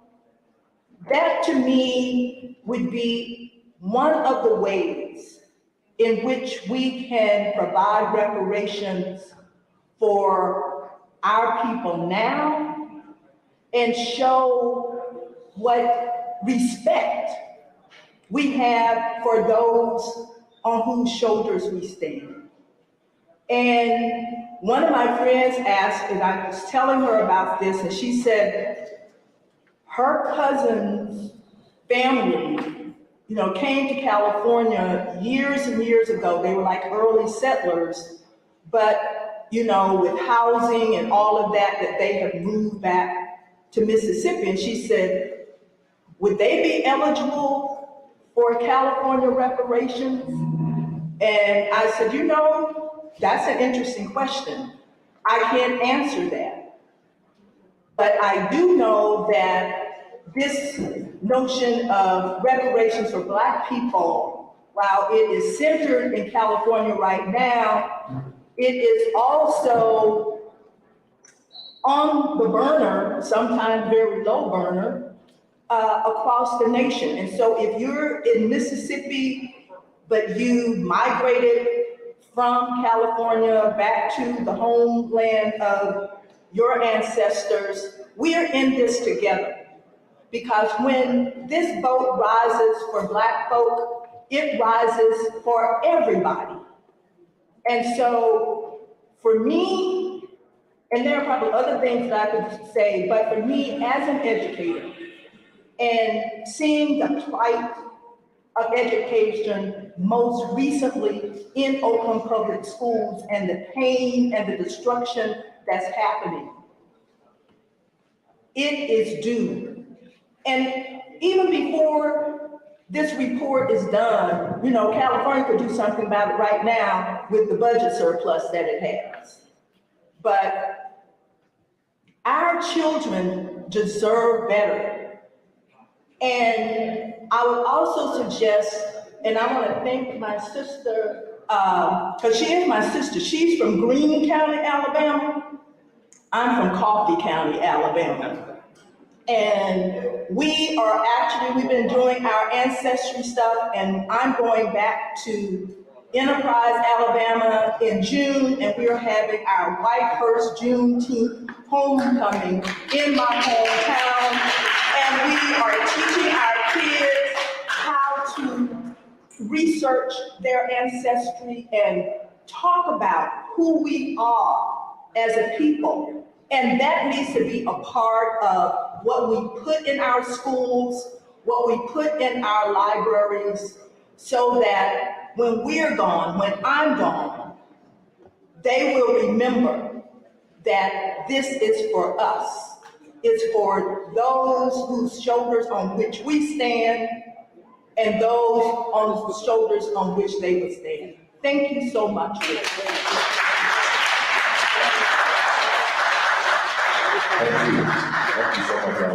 Yes, sir. Good afternoon. I'm Brady L. Leatherman Bay. And we're living in a dark time. We have Roe versus Wade, Corona, and all these impediments that really push a large amount of fear and adrenaline into us because we don't comprehend exactly how to approach the problems that we've been having for 500 years. Now, we deal with the 500-year thing, we'll be back dealing with Iberia, H-I-B-E-R-A-E. When you deal that, you're dealing with the Germanic tribes, the Scots, the Black Moors, the Jutes. They're called Devoir, W-E, Du Bois means the black. Stuart, King James Stuart means swart. Swarthy means dark. So when we start dealing with the Europeans, the original Iberians, we must understand that we're not from the Slavic side, but the Germanic Empire of the Holy Roman Empire, not the Roman Catholic Church, that everyone was converting from Puritans and Quakers and so on and so forth, as they were kicked out of their nobility in their land and brought here and started the colonies in the 1600s. So the curricula has to be taught correctly in who the real Scots and the real Irish and the real Danes and Jutes and Visigoths and Frisians. And then we have to stop really teaching in school that people speaking linguistics have a nationality. Italian is a language, Greek is a language, not a nationality. So we're gonna have to get on board with what grammatical entitlement means and nobility. Now, this representative corporation was really started from the Nicene Council under the Creed, and that's why we have bishops and popes and cardinals giving degrees of information when you come from the university. But the contract of the university is between the people, the grassroots, the grassroots organization that the people will make. We the people are the government. We the people are under a matrimonial contract in labor through our proper state. It's called wedlock. If you're not born in wedlock through your proper state, then you've been indentured into labor SIN means security insurance number. Your social security number is working in labor for hire because you got a job. So understand that. Long as you're giving your sweat equity away, and the people don't have a community trust and import-export bank, which would be Article 4, Section 4, or Article 3, Section 2, which is under the supremacy clause of Article 6, Roman numerals, because you're in the Latin Roman Empire.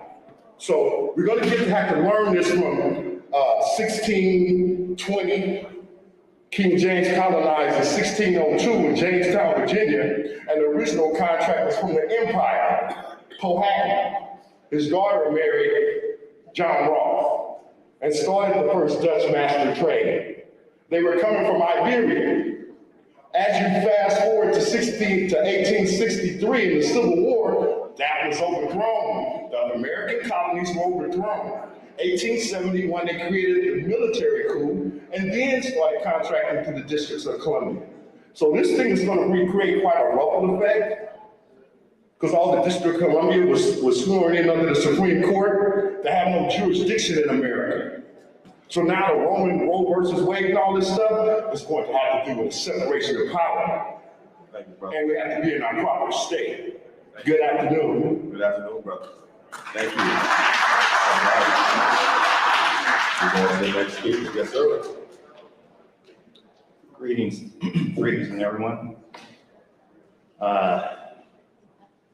My name is private, but I have a public persona known as Kingfish. Brother preceded me, makes a great point because what I like to see is civics brought back, accurate civics brought back to the school, being taught to the students. Back in the 1800s, during the time of Lincoln, when Lincoln freed the slaves, there was a fork in the road because the newly freed slaves were not recognized as state citizens. So therefore, to seek protection, they were invited to become corporate citizens of the United States. So therefore, the status and standing today needs to be corrected. We need to be recognized as people, not persons. Persons are our chattel. Persons are titles, could be of nobility or it could be of slavery. Once our titles, our standing is corrected back to a people of a state of the union, then we will be able to hopefully break the chains of mental slavery. And then also all of the reparations that we will receive will be honorably respected. Thank you. Thank you, brother. Yes, sir. More brother. Good afternoon. Yo. Thank you guys for holding this forum. My name is Eric Traylor. My father was born in Mobile, Alabama. My mom was born in Macomb, Mississippi. My parents, or my dad in Mobile, they still remember Cujo Lewis, one of the last slaves to be brought over from West Africa. And I talk to my parents all the time about their situation. And the plantations, they were nothing but killing fields. And I asked them, what would they want reparations to be? And they thought that reparations would be monetary, a check, state of California, from the United States of America. I've had family members to serve in World War II. I've had family members that are in, their names are in DC on the Civil War Memorial. And I think, me personally, what reparations should be is cutting a check.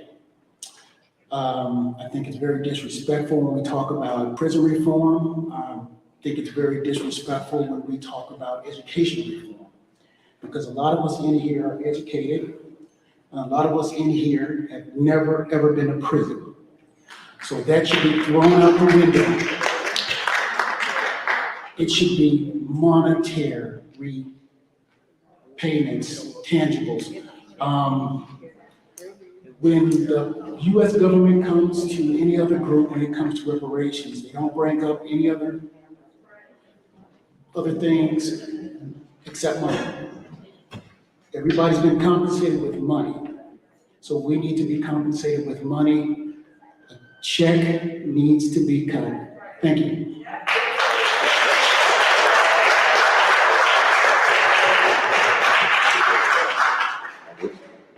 Greetings. Yes, sir. Saeed Shabazz El-Bey, Moorish, Moroccan, native, indigenous. I came here today because I have been going through a world of hardship. I've been under amnesia for years, forgotten my identity, my nationality. I can't hear you. I've been under amnesia for years. I've forgotten my nationality due to colonial European hybrids occupying our land. Through all the drama my memory has been lost because of what's been happening.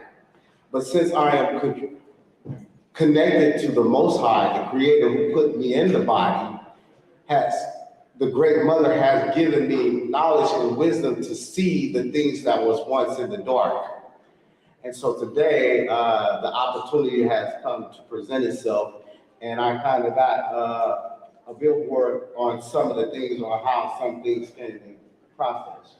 You have the peace and friendship between the United States and Morocco here, where the Europeans are asking permission to come do commerce here on my mother's soil.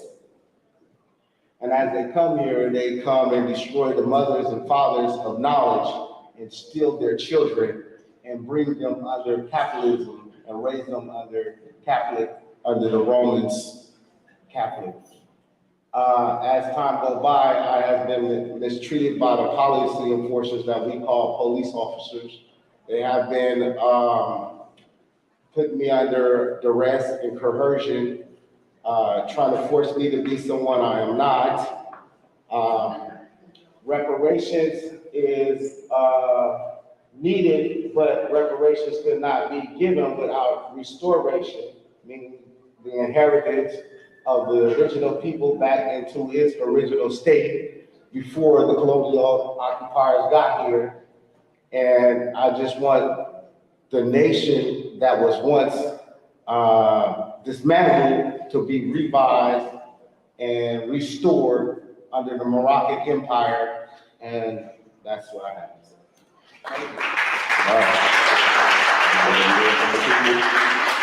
Yes, sir. Thanks, Al. Yes, I want to thank you for this forum. My name is Salahuddin Tular, and my slave name is Jeffrey Sims.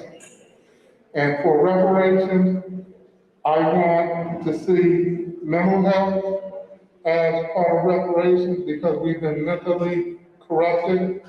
I would also like to see education with a reform contingency of having apprenticeship programs a part of the education. So while you're going to school, you can make money learning a legitimate trade, and the range of the trade should be from like electricians, carpenters, computer-related fields. And also, a part of reparations I would like to see is land reform so that we can have access to land the same way associated with the American dream. The American dream, the true American dream, was to come to America, get free land, and own slaves.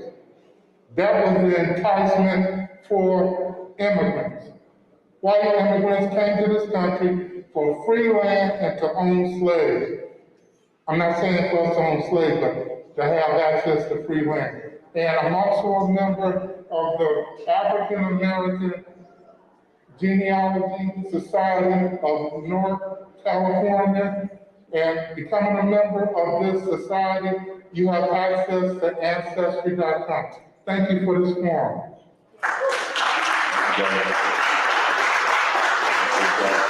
Sister, I'm coming to you, before I come to you, sister, I'm gonna say, just a reminder, we have a survey, an online survey thing. If y'all can put that link up, I think we got it up the first time. Please put that link up to the survey for people to fill out and share their thoughts about California reparations.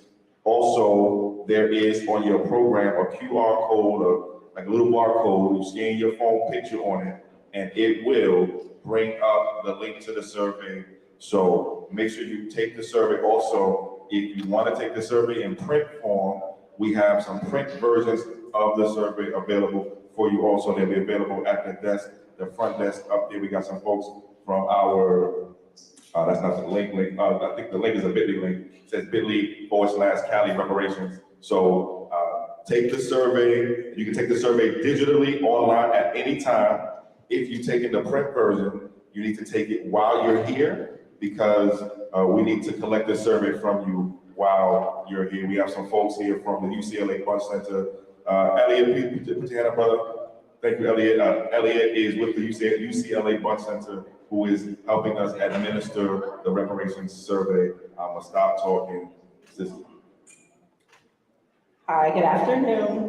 My name is LaVon Brown. I'm originally from Seaside, California, which is about an hour south of here. I recently relocated to Walnut Creek, which I love being up here. But I wanted to touch on a couple things real quick. So Monterey County had Fort Ord. It was an Army base. It was shut down in 1992. Seaside, California is pretty much an historically Black town. When I was growing up in the 90s, there was Black families, Black churches, and that's pretty much gone because of the cost of living and because of the high prices of trying to own a home in California. So my family has relocated out of California because of that. A lot of people's families have relocated out of California because of that. So what we want to see as far as reparations is some kind of housing fund, similar to what the COVID-19 rent relief fund did, where they basically paid out rent payments to people needing help or assistance with their rent, or maybe some kind of priority for Black Americans in California to own a home.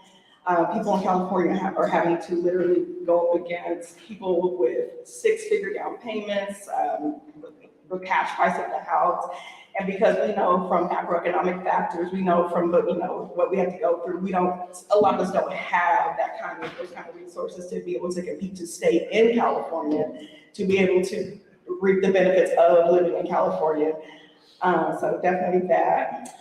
Tax non-exempt status, we should not be paying taxes in California. If you are descended from slavery, what do you need my money for? Like, we literally, we already paid it, right? We paid it all. So we need to go ahead and get that status. Similar to what the Native Americans do, there's a lot of Native American reservations here in California. So similar to that kind of status.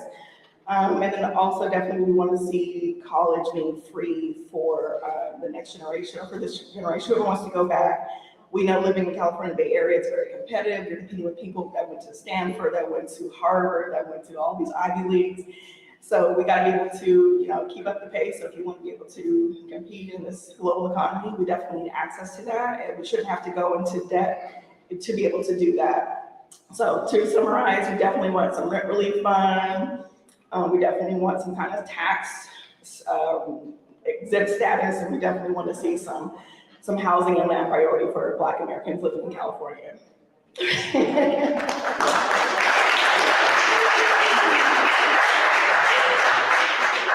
you. So I'm actually gonna do something special right here. First of all, sister, thank you very much. I'm gonna ask a special brother to actually come up to the mic and, wait, what?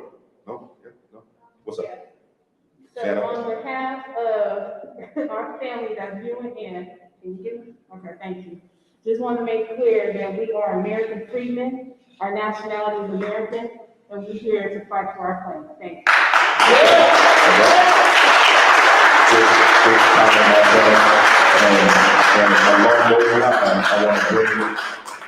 I want to ask for a special testimony and a special word here from someone who we asked to be here today to speak to you about what they're doing and why they're doing it. And it's actually perfect timing because when you hear what this brother's doing and why this brother's doing it, you're gonna be even more convinced, if you're not convinced already, you're gonna be even more convinced about why reparations are needed. So I'm gonna ask the brother, good brother of mine, Samuel Nathaniel Brown, to come to the mic and talk about the work that he's doing. Thank you very much, brother. First of all, I appreciate you, bro.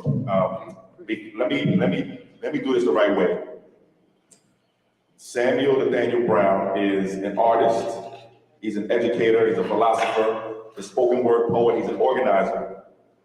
He is not too recently paroled from Lancaster in December of 2021 after serving 24 years in California state prisons. Samuel founded the 10P program, which is in New Folsom Prison starting in 2014, a program geared toward effectuating emotional literacy and showing people that change is possible within themselves, and preparing men to step back into society better than when they came in. I can hear you. Hold on. I can hear you. No worries. No worries.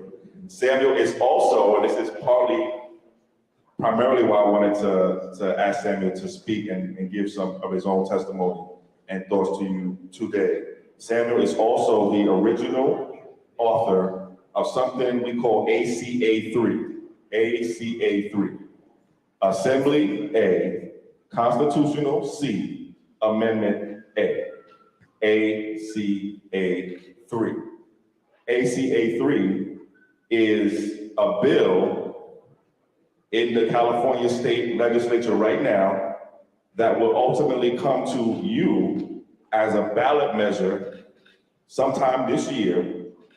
This will, for the first time in California history, end current slavery going on right now in our state prisons. Right now,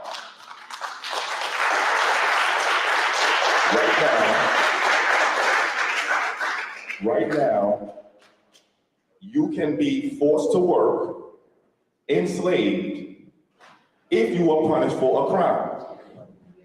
If you are punished for a crime, you can be forced to work, enslaved in California's prison. This brother wrote the law, wrote the language for the law that will finally, for the first time, stop this in California's history. I want to ask the brother Samuel Brown to come up to testify. I ask you, brother, can you come up to the stage, please?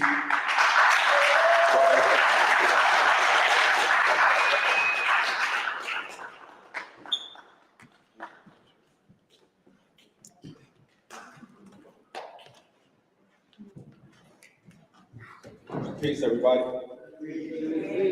So I apologize for being late. We drove up here from Sacramento and we was definitely rushing to get here. So the first thing comes to mind is 1619. That's the popular day, the popular narrative that's agreed upon when the first European vessel carrying enslaved black folks as cargo arrived here, right? the next important day, not that any of the days in between there and the other days that I'm naming are not important, but just to make the point in this vein of history that I'm sharing with you all, we talk about the Industrial Revolution. And the Industrial Revolution, popular narrative has it, is that it took place, the economists and historians say that there are three of them. The first one, the second one, the third one. The first one took place in Europe in between 1760 and 1830, with the second one being in North America and other countries around the world.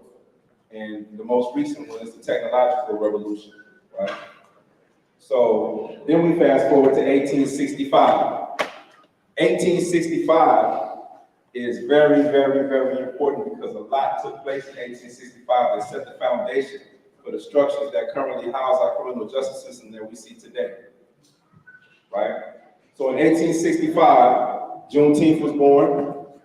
In 1865, the Reconstruction era began. In 1865, the Civil War, quote unquote, ended. In 1865, the 13th Amendment was introduced, and then later in 1865, it was ratified. But also in 1865, the Black Codes were introduced, and they were also ratified. And what's interesting about that is in 1865, or maybe like January, the 13th Amendment to abolish slavery was introduced. Months later, the Black Codes were introduced. However, the Black Codes were ratified before the 13th Amendment was ratified. Why is that important? That's important because the loophole was put in place before the actual law was created. Is the point that I'm making to you all. And it's real subtle, and if you don't pay attention to it, you'll miss it, right? And so the 13th Amendment, fast forward to today, has set the foundation for us to have legalized slavery in every state throughout the nation, right? So as Chris just explained to you, I just got out of prison. I've been out of prison for about 165 days, maybe 170 tops, and I served 24 years. Over the course of that time, I gained a very intimate understanding of the criminal justice system and how it works. California was suggested to join the Union in 1849. It became ratified in 1850. The whole purpose was to expand slaveholding territory. When you fast forward to today, with over 30-some prisons and penitentiaries, California is now the premier plantation state. And many people don't think of California as that, but there are more plantations here than almost anywhere else. And I'm fresh off of one. I can still feel the sting of the open wounds from Master's whip across my back. I did so many jobs while I was incarcerated. I mean, everything from yard crew, porter, pots and pans, scullery, rec clerk, kitchen clerk. I cooked for thousands of men. I was an industrial cleaning specialist, but they didn't call me that. They just called me a cook. And over the course of that time, as I stand before you today, I walked out with an Associate of Arts in Social Science, an Associate of Arts transfer degree in Sociology, and 2 days ago, maybe 3 days ago, I just graduated from Cal State LA, magna cum laude.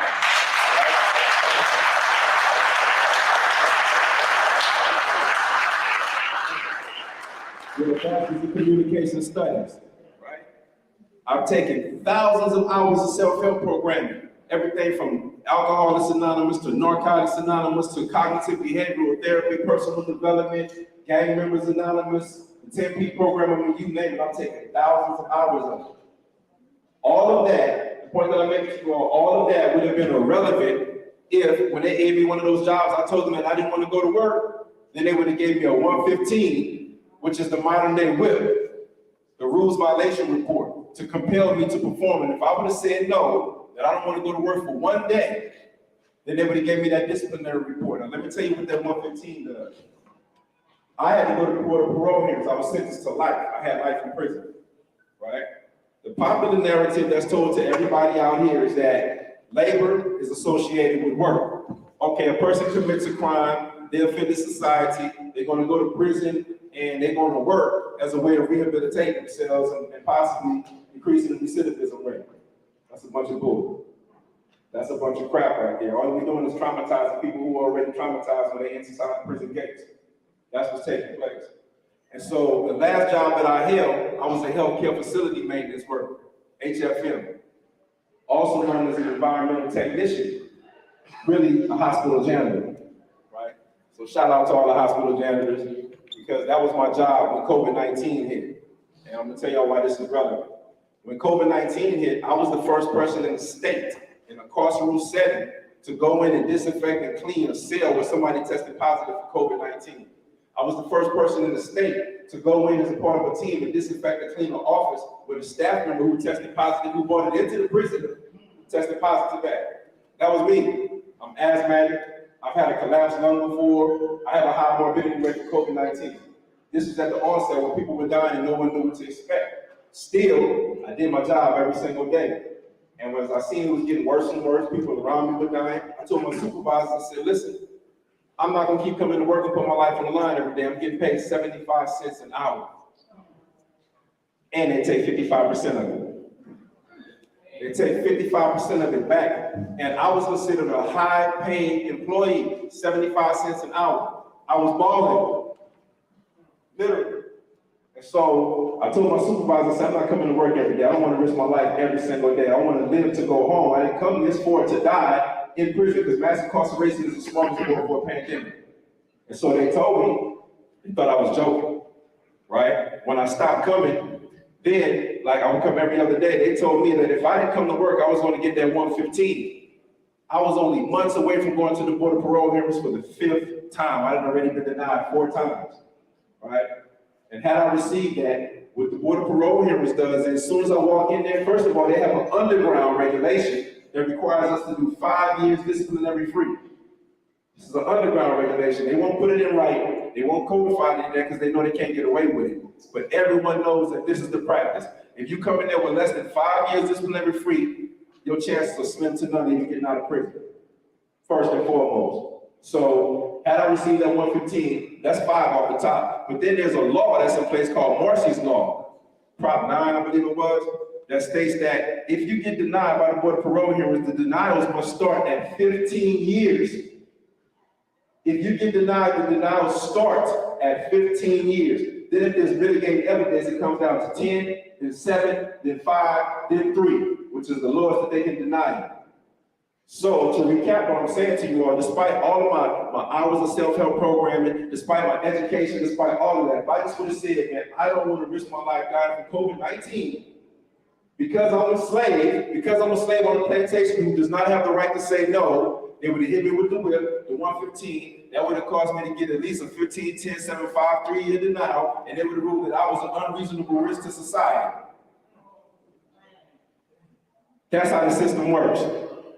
If someone goes to prison for driving under the influence, you wouldn't want them and commit vehicular manslaughter. You would expect them, especially the survivors of their family members who lost somebody that they love, you would expect them to go in there and get an understanding of what caused them to adopt substance abuse as a coping mechanism for the traumas that led them to drink in and get behind the wheel and take somebody's life. That's what you would want them to do, go become a better person. The way it's set up, if you were inside the prison system and the Board of Parole hearings wanted you to go to Alcoholics Anonymous or Narcotics Anonymous, it could be a 12-month program. You could be in that program for 10 months. If the prison decides that they need you to go pick up trash, if they need you to go wash dishes, or whatever the case may be, it will take you out of that program. It will take you out of something that's designed for you to better yourself, and they'll put you in the kitchen. Then, if that's not bad enough, they're not offering you any certification. They're not paying you a decent wage. You can't be a factor in the life of your children. You don't pay taxes. You're not paying court fees the way you would like to. You can't pay off anything because they're making 8 cents an hour, 3 cents an hour, no cents an hour, and they're still taking 55% of that. This is the system as it's designed right now. And this is because it's placing forced labor over rehabilitation. As such, it's then placing the interests of special businesses and corporations and private, beneficiaries in the prison industrial complex over public safety and the evolution of the individual who found themselves in prison. I talked to my wife, that's my beautiful wife right there, my daughter, right?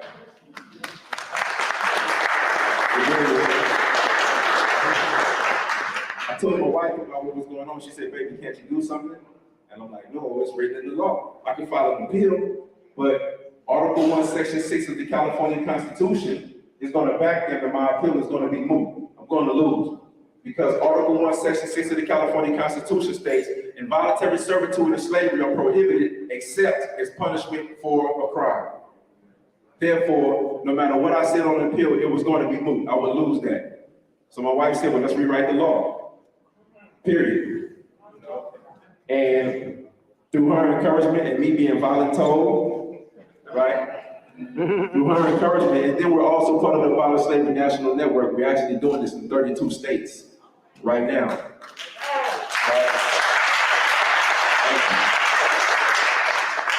I sat down in my cell when I wrote the language for the amendment to the California Constitution. And then Assembly Member Sidney Kaum-Lager picked it up, and now she's Senator Sidney Kaum-Lager. We've been through the Public Safety Committee unanimously. We've been through Appropriations unanimously. And on May 31st, I'm going to go testify before the Senate, along with this brother right here, Brother Chris. We're about to go advocate to end slavery once and for all in California. Right?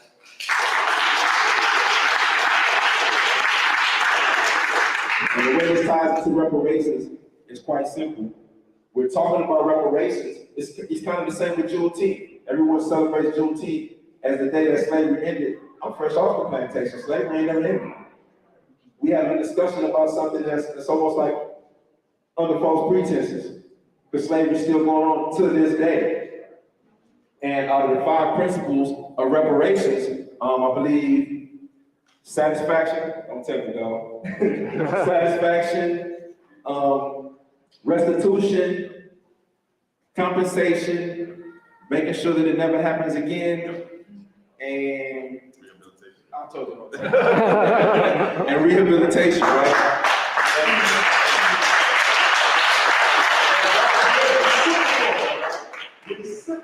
Reciprocity. Right. Gotta have reciprocal reciprocity. Yes, sir. 100%. And that's why it's important that we close this loophole. Yes, sir. The California prison system. I know the brother was saying, prison reform is not where it's at. And I'm not opposed to that at all. We need to close this loophole, though, because as long as it's open, it's placing, once again, forced labor over rehabilitation, and it gives them a green light to come decimate our communities in the name of filling prison beds. So you have people like the American Legislative Exchange Council. You have so many products around you that are made by people who are incarcerated, and you wouldn't have any idea, from blue jeans to lingerie to license plates to the chairs you sit on at your job every day, was based on somebody that's incarcerated who can't even get a job in none of the places when they get out. That's the other slap in the face.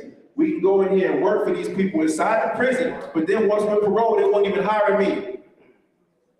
That can't stand. This is 2022, and as a collective, we have to know that we can evolve in our shared humanity. That's why we're here today talking. That's why we have to make sure we go to the polls and vote, because it's up to us to close these loopholes and change it. So in the spirit of the 5 principles of reparations, rehabilitation, making sure that it never happens again, those are tied directly to ACA 3. We have to close it, we have to shut the plantation down, and then Chris and I have been discussing ways of allowing the prison system to give back to the communities that it's taken from. So first and foremost, instead of saying it's about rehabilitation, we should focus on citizenship training. Yes, sir. Because many of the people are there because they failed to be good citizens to begin with in a messed up society. So social emotional learning, education, vocational training. If we had a matrix, a list to check off of things that people accomplish while they're incarcerated, it would make their incarceration much more meaningful. It would give it direction. If a person got paid a decent wage, and even though this is not what ACA 3 is about, there's other legislation for that, a person could be a factor in the life of their children, could build stronger family ties. You could pay victims' rights and restitution and court fees. You could even be a taxpayer. You understand what I'm saying? There's no reason why the prison system, anytime somebody gets incarcerated, for every single job that a person does, they should walk out with some type of certification so they can increase the quality of their living by making them more employable and less likely to recidivate.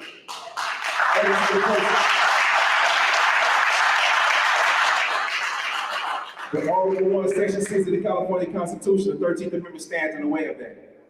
So it's up to us to close that loophole, y'all. So I'm really so humbled and excited to be here on the stage speaking to you all, and to have a partnership between the California Abolition Land Coalition and the Coalition for a Just and Equitable California. I thank you all for inviting me here to speak. and share about ACA 3. I'm fired up. I really appreciate you all for being in this room. We need our reparations. We also need slavery to end once and for all. Thank you very much.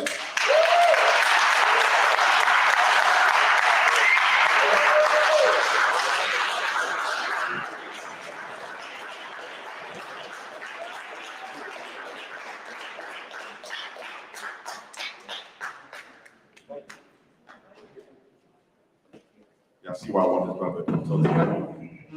This, when I heard Samuel's powerful testimony and words for the first time, it made what we're doing now even more urgent. As the brother said, we have brothers and sisters who are enslaved now, right now. I don't want to. I got more to say. I want to get back to the testimonies and to the words, brother. Peace. Yes, sir. Peace, everyone. Peace. I just wanted to say to the brother, it was great to hear him speak. My name is Max Fennell. My great-grandfather was a sharecropper, and then thankfully my grandfather went to Tuskegee. At Tuskegee, it was George Washington Carver that convinced my grandfather to move north and start his own church. So that's a little bit of my history, but really what I came up here to say is I'm a businessman and all I care about is the numbers. I care about cutting the check. One of the things that you said is we don't necessarily have a name. Some of us do kind of refer to us as foundational Black Americans. If you're hanging out on the Twitter spaces, you might know that, but one of the things I wanted to touch on that you said, I think you said it was an $872 billion reserve fund, right? Price tag, which if everyone, each Black American, I think it's 2,282,144 Black Americans in California, if everyone was a foundational Black American, then equally everyone would be paid $300,082. So to give us some numbers for us to be thinking about, if there's $872 billion sitting around, and we know not all 2 million people are going to be foundational Black Americans, we can at least come close to that $380,000 number. On top of that, I think it's very important that there's debt forgiveness, land, and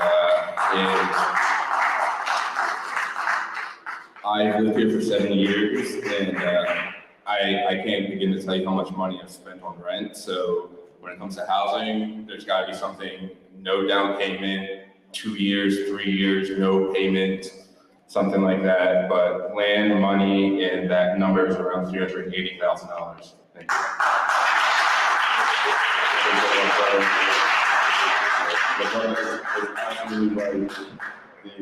And let me follow up on one point, well, a couple points. One, the brother's absolutely right. The number that I quoted for you is, so that's it would cost the state of California, if the state of California said it wanted to close the California racial wealth gap, let's say, it would cost the state of California $872 billion. That is about $380,000 per person.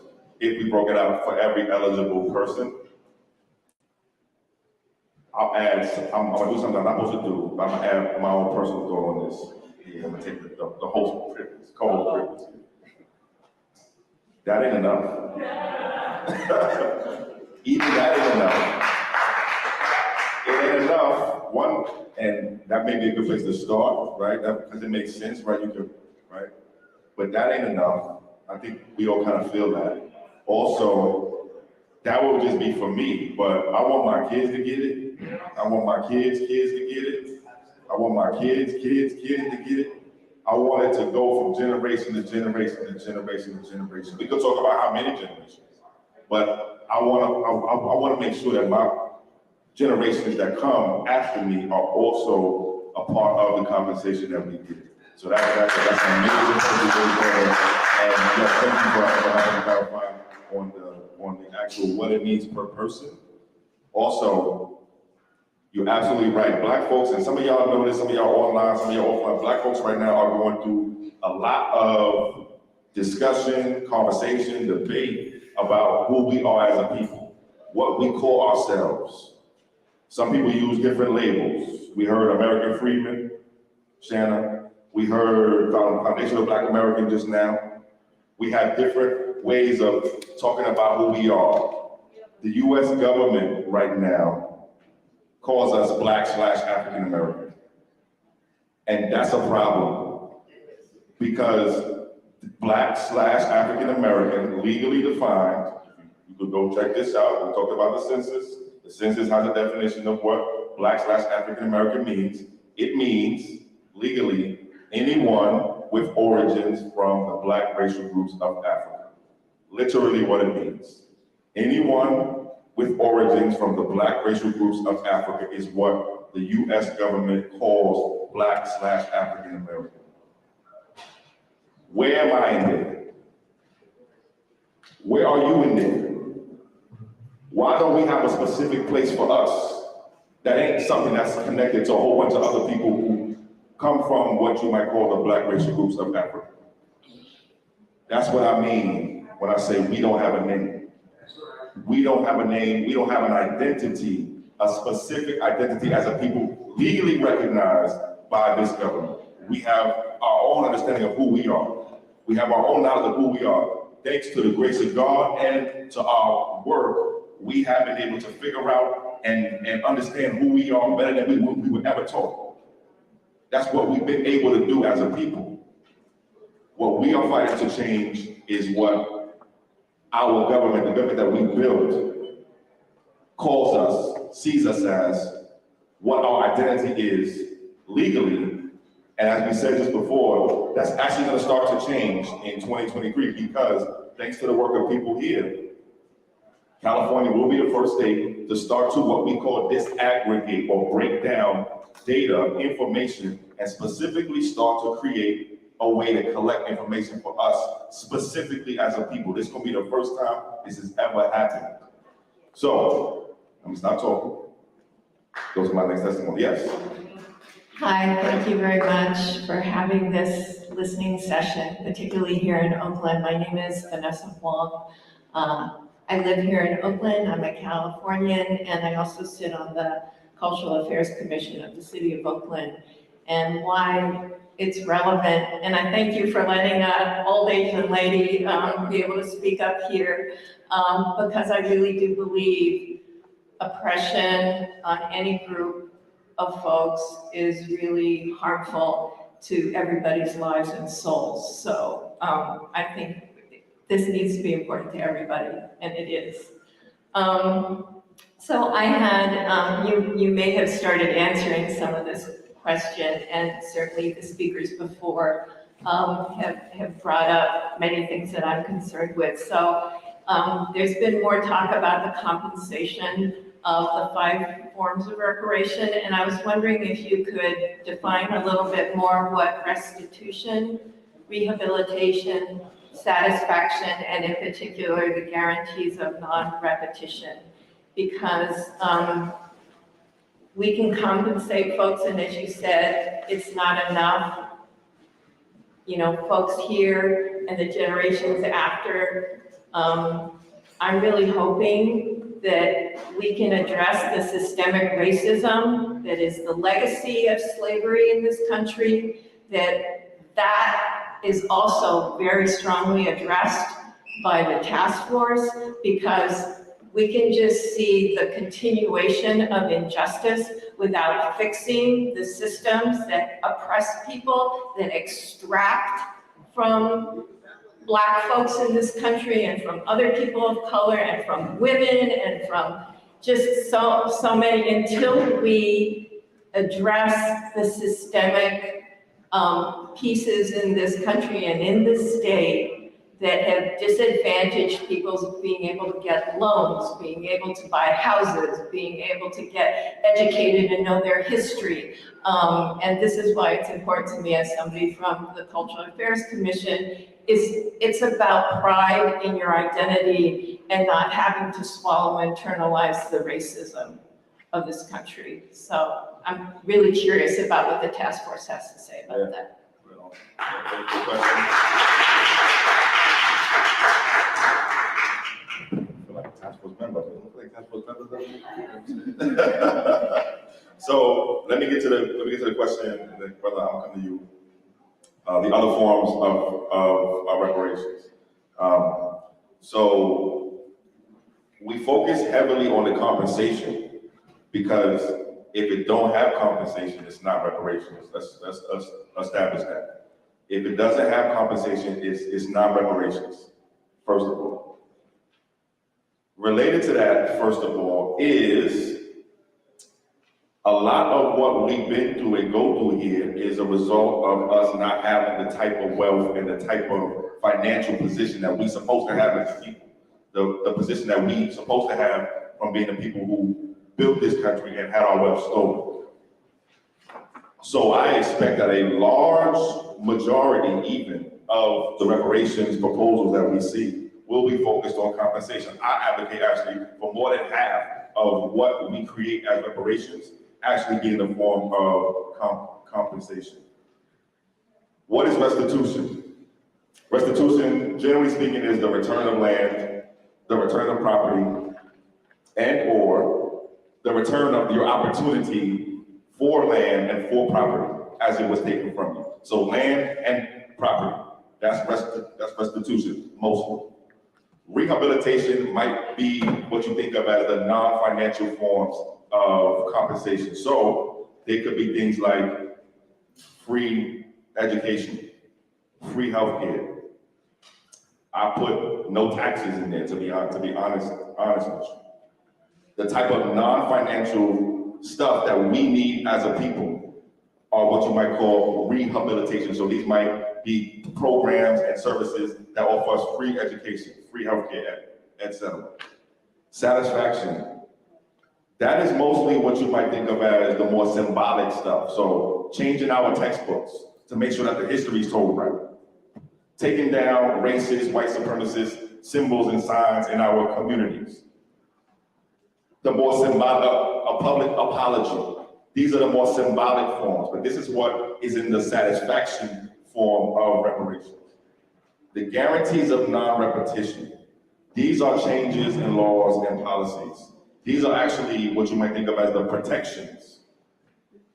So we realize that we're gonna have to have protections for our people. We have not been protected as a people.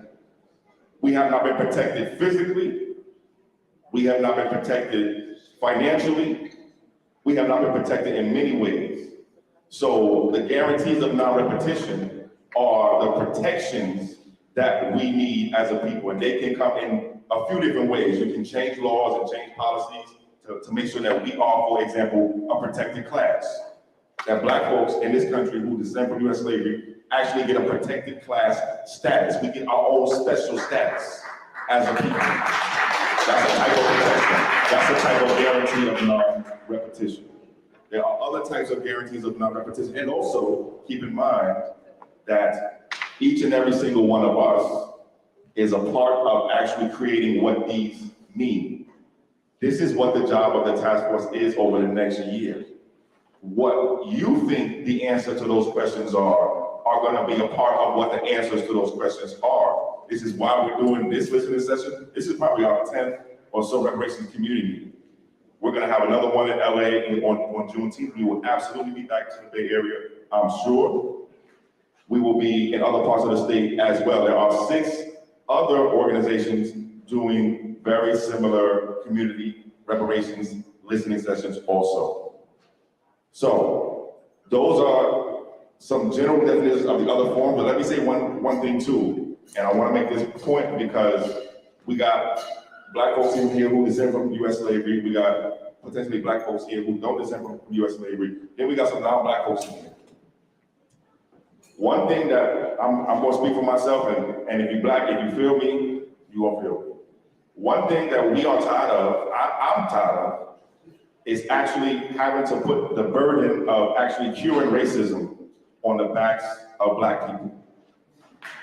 It's not my job, and it's not the goal. It should not We should not expect, I do not expect the goal of reparations to end racism for everybody.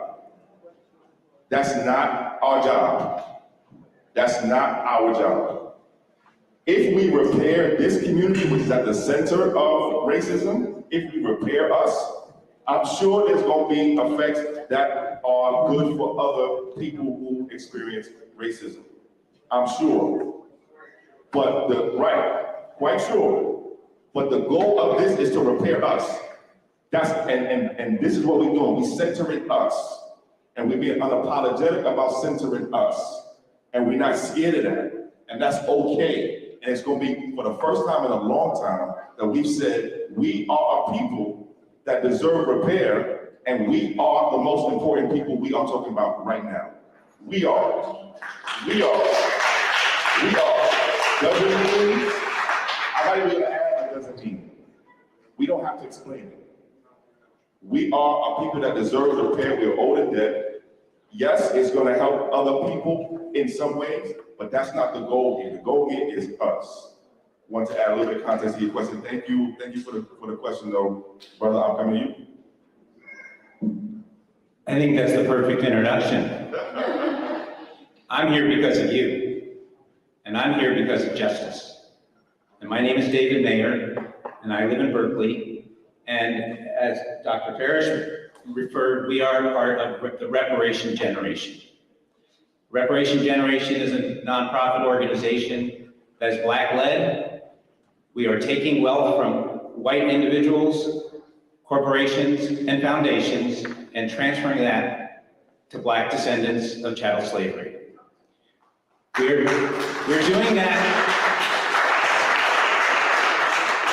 that at this moment to try to build models and information that can inform the state of California, Evanston, and other places around the country that need to move reparations agendas forward. We are pushing for a Federal Reparations Act. But until that time, we need to continue to build models and show that there are people out there who are allies who want to support reparations now.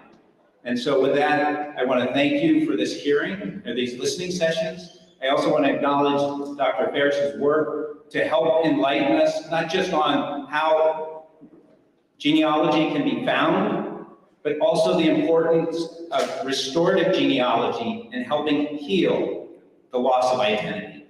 Thank you again. Thank you.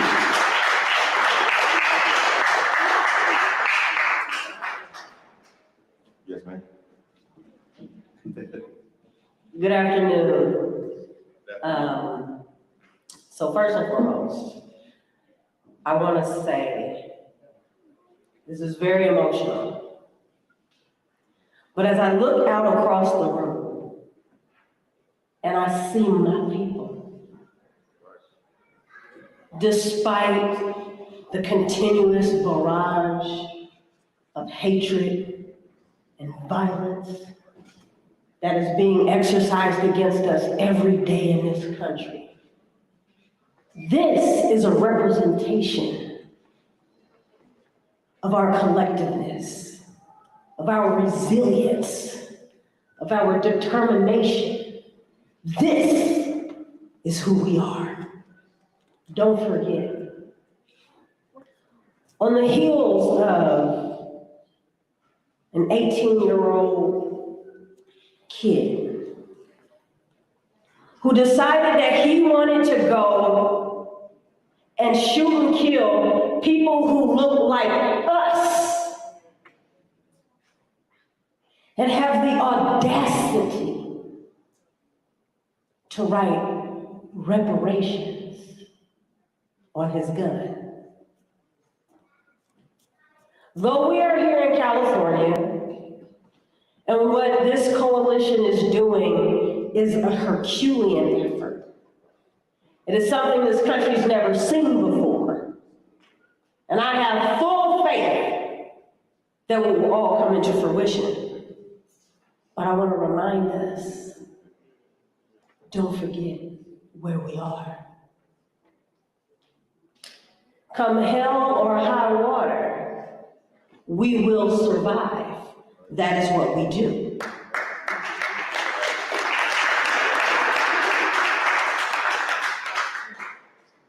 But there's some things that I heard that I just have to tell you from my heart.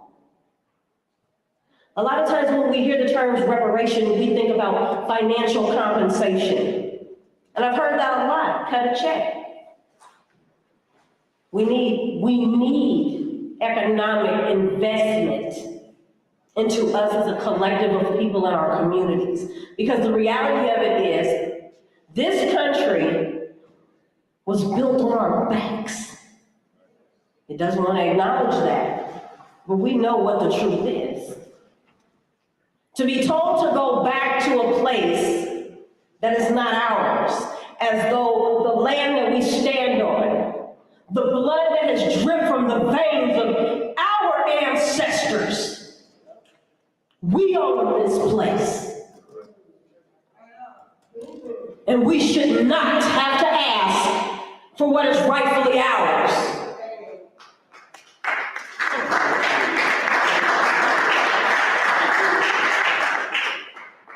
In addition to economically enfranchising us, we need all the tools that come along with that. But you see, here's one of the problems that I have found we have in our community. We need to stop asking the oppressor to give us that which we already own.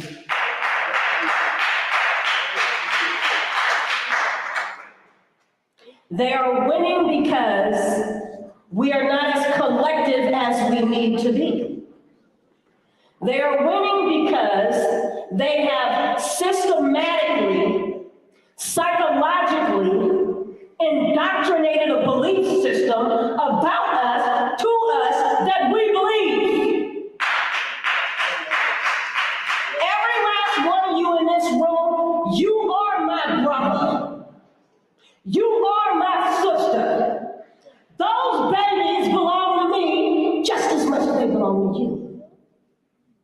But until we all begin to feel that way, until we all begin to start to act like we are one, we will continue to be defeated. They will continue to try to fight a wage war against us. They want nothing more than for us to react emotionally so they can declare martial law and continue to slaughter us.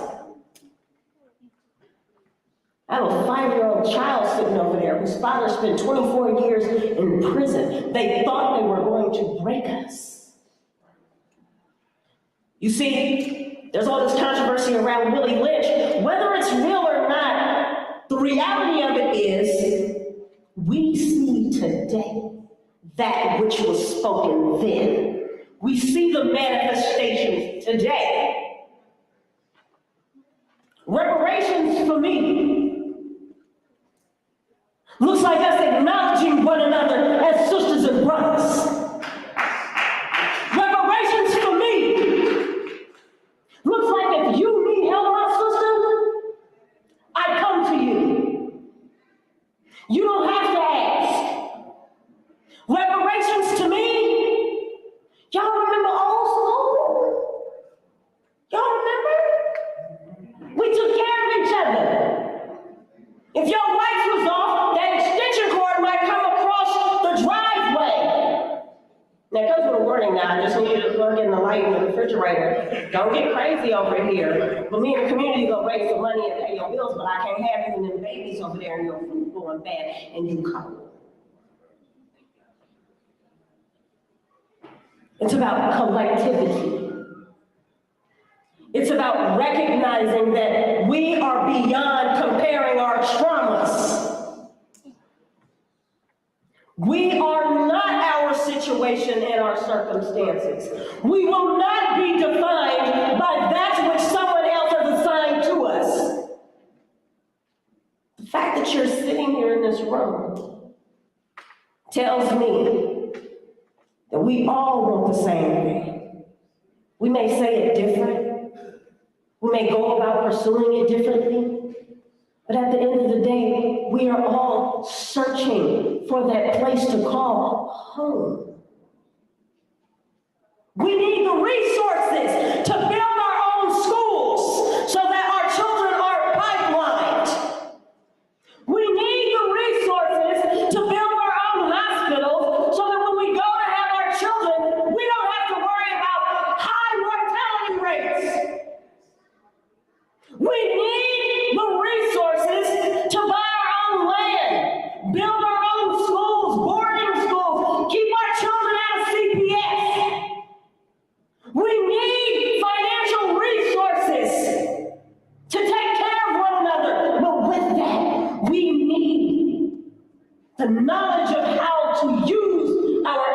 max.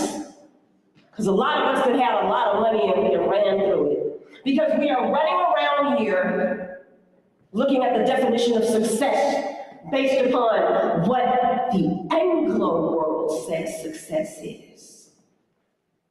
Some of us are forgotten. We came out of the hood, got an education, got a good job, moved into a nice neighborhood, put our children in schools where the majority of the people in there, especially the teachers, don't look like them because we've been conditioned to believe white is right and fair. But they done stole every damn thing they got from us. We nursed their babies when we weren't allowed to nurse our own. We running around here have to be more accountable to one another. The true reparations for me, seeing my people stand up and come together and say, I'm gonna love on you no matter what. Together is the only way that we get what we want, what we have earned. Stop letting these folks make us believe that this is some token, that this is some offering. We own this. We own this. And it's time for us to stand up together and take back that which is ours. First and foremost, take back our mind. Take back the way we see each other. The way we see each other in comparison to the world. Deal with each other with a little more gentle kindness. We're all hurting. We've been so desensitized that every single day in this country, there's images of people who look like you and I, whose lives are being taken at the hands of law enforcement, at the hands of white supremacists, at the hands of other people who look like us. That hope can be lost. You get tired every day getting up, fighting a battle that seems like it's insurmountable. But let me tell you something. We are God's chosen people. We can do what they cannot. Come together. Treat each other with love and kindness and dignity and respect. Let's close the gap. We have elders in the community that our children need to be learning from, but they're afraid of them. We have children in our community who need to be getting this knowledge from our elders, but they feel so disconnected. We're dying in ways beyond the physical death. This is a part of the plan. Take back your mind. Take back your heart towards your own people. Care for one another through a more trauma-informed lens. And get the work done. I love you all.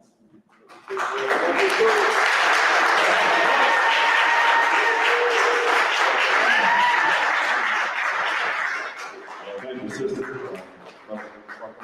This is going to be our last testimony for the day. Once again, I want to make sure you all take the survey. We got a survey. That was powerful. I'm not going to win that one, to be honest with you. Take the survey. We got a survey for you all to take. There's a QR code on your program. I'm trying to see if my family can get the link to the survey up at some point. You want to mention? It's actually, we posted it in the chat. But just for the family here, who's here in person, there's a link to a survey that we want you to take. There's also some printed, documented copies of the survey if you need to take it in a print form. But if you take it in the print form, you gotta make sure you take it here while you're here, and then we'll collect it from you on your way out. So I want to go back to our last speaker here. There goes the link right there. There you go. Boom. All right, there you go. That's the link to the survey. So if you're looking at it, there it is. And appreciate my family here, my ETM media family. We're gonna go to our last testimony, and then we got a raffle, we got food in the back there, we got water in the back there. Get something to eat. It's been a heavy few hours. We are just around the time that we need to close out. So, brother, I'm gonna come to you, and then we gonna wrap up. Yes, sir. Thank you. Excuse me. When I was here earlier, I'm Brady L. Leatherman Bay, and I kind of avoided the question because he said, "What's the remedy? What do we have to propose as a remedy?"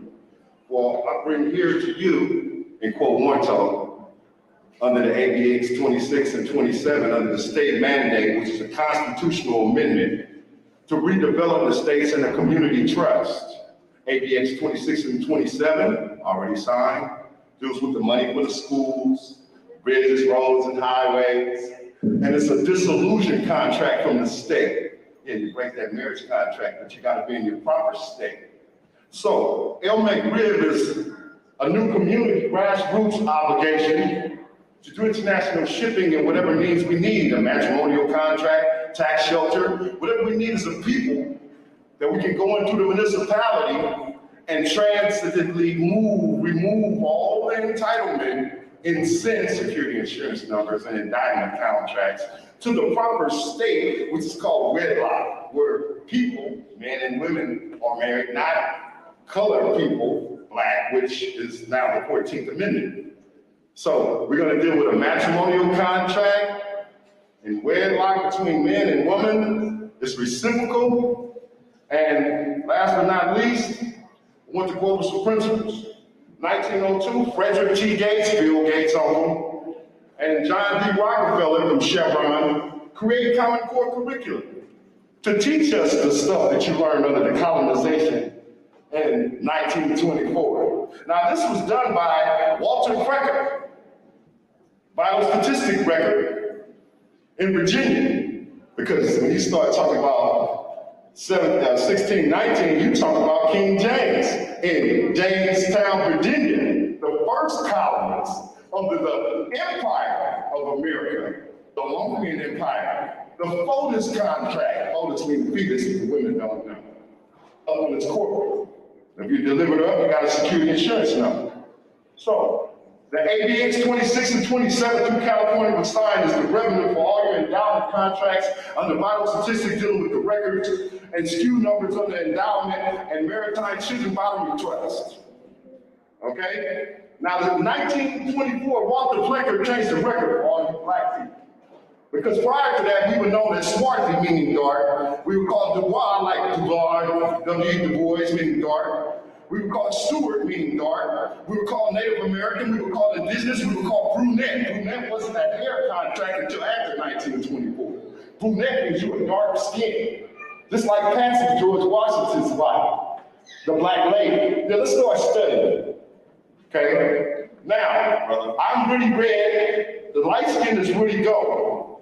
I'm almost done. Horace Greeley came in under the Whittemore Party and changed the contract under white people, and then changed it under the Republican Party. Now, last but not least, Article 1, Section 8, Clause 3 is a contract. The United States is Article 1, Section 8. Article 1, Section 8, Clause 3 is a foreign corporation outside the state. That's the Article 4, Section 4, and Article 3, Section 2, corporate means that we must do business outside them and legislate. So the ABX 26 redevelopment, ABX 27 dissolution is the grassroots organization and foreign policy. So that's what we need to do to activate, to be liberated. Thank you very much. We'll continue to have them have a right to represent us because we're not in the proper state. Thank you very much, brother. Appreciate that.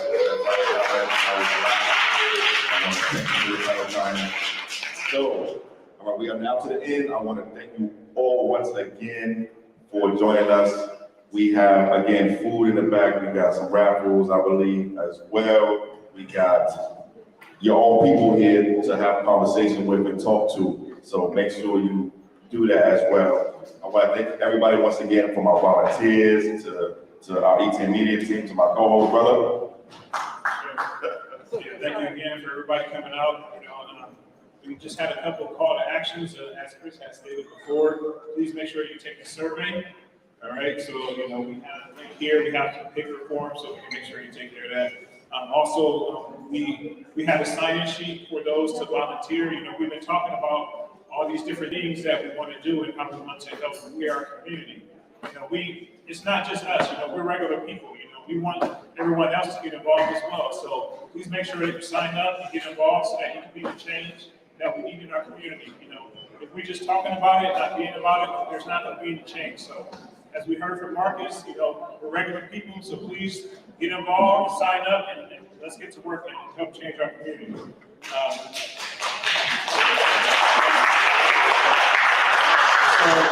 And also, you know, like I said, we're grassroots, so, you know, if you can donate, you know, if you can donate to visit CABWHP.org.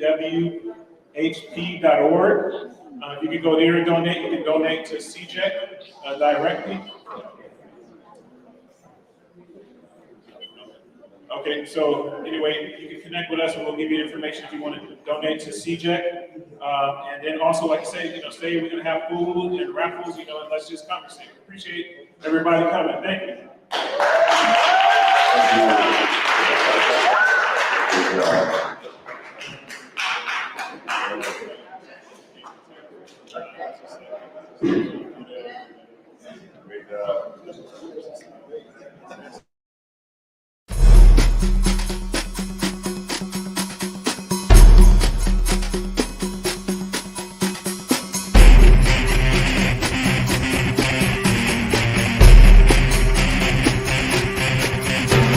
So if you were to bring the black share of wealth at least to the black share of the population, it would require an additional at least $10 trillion.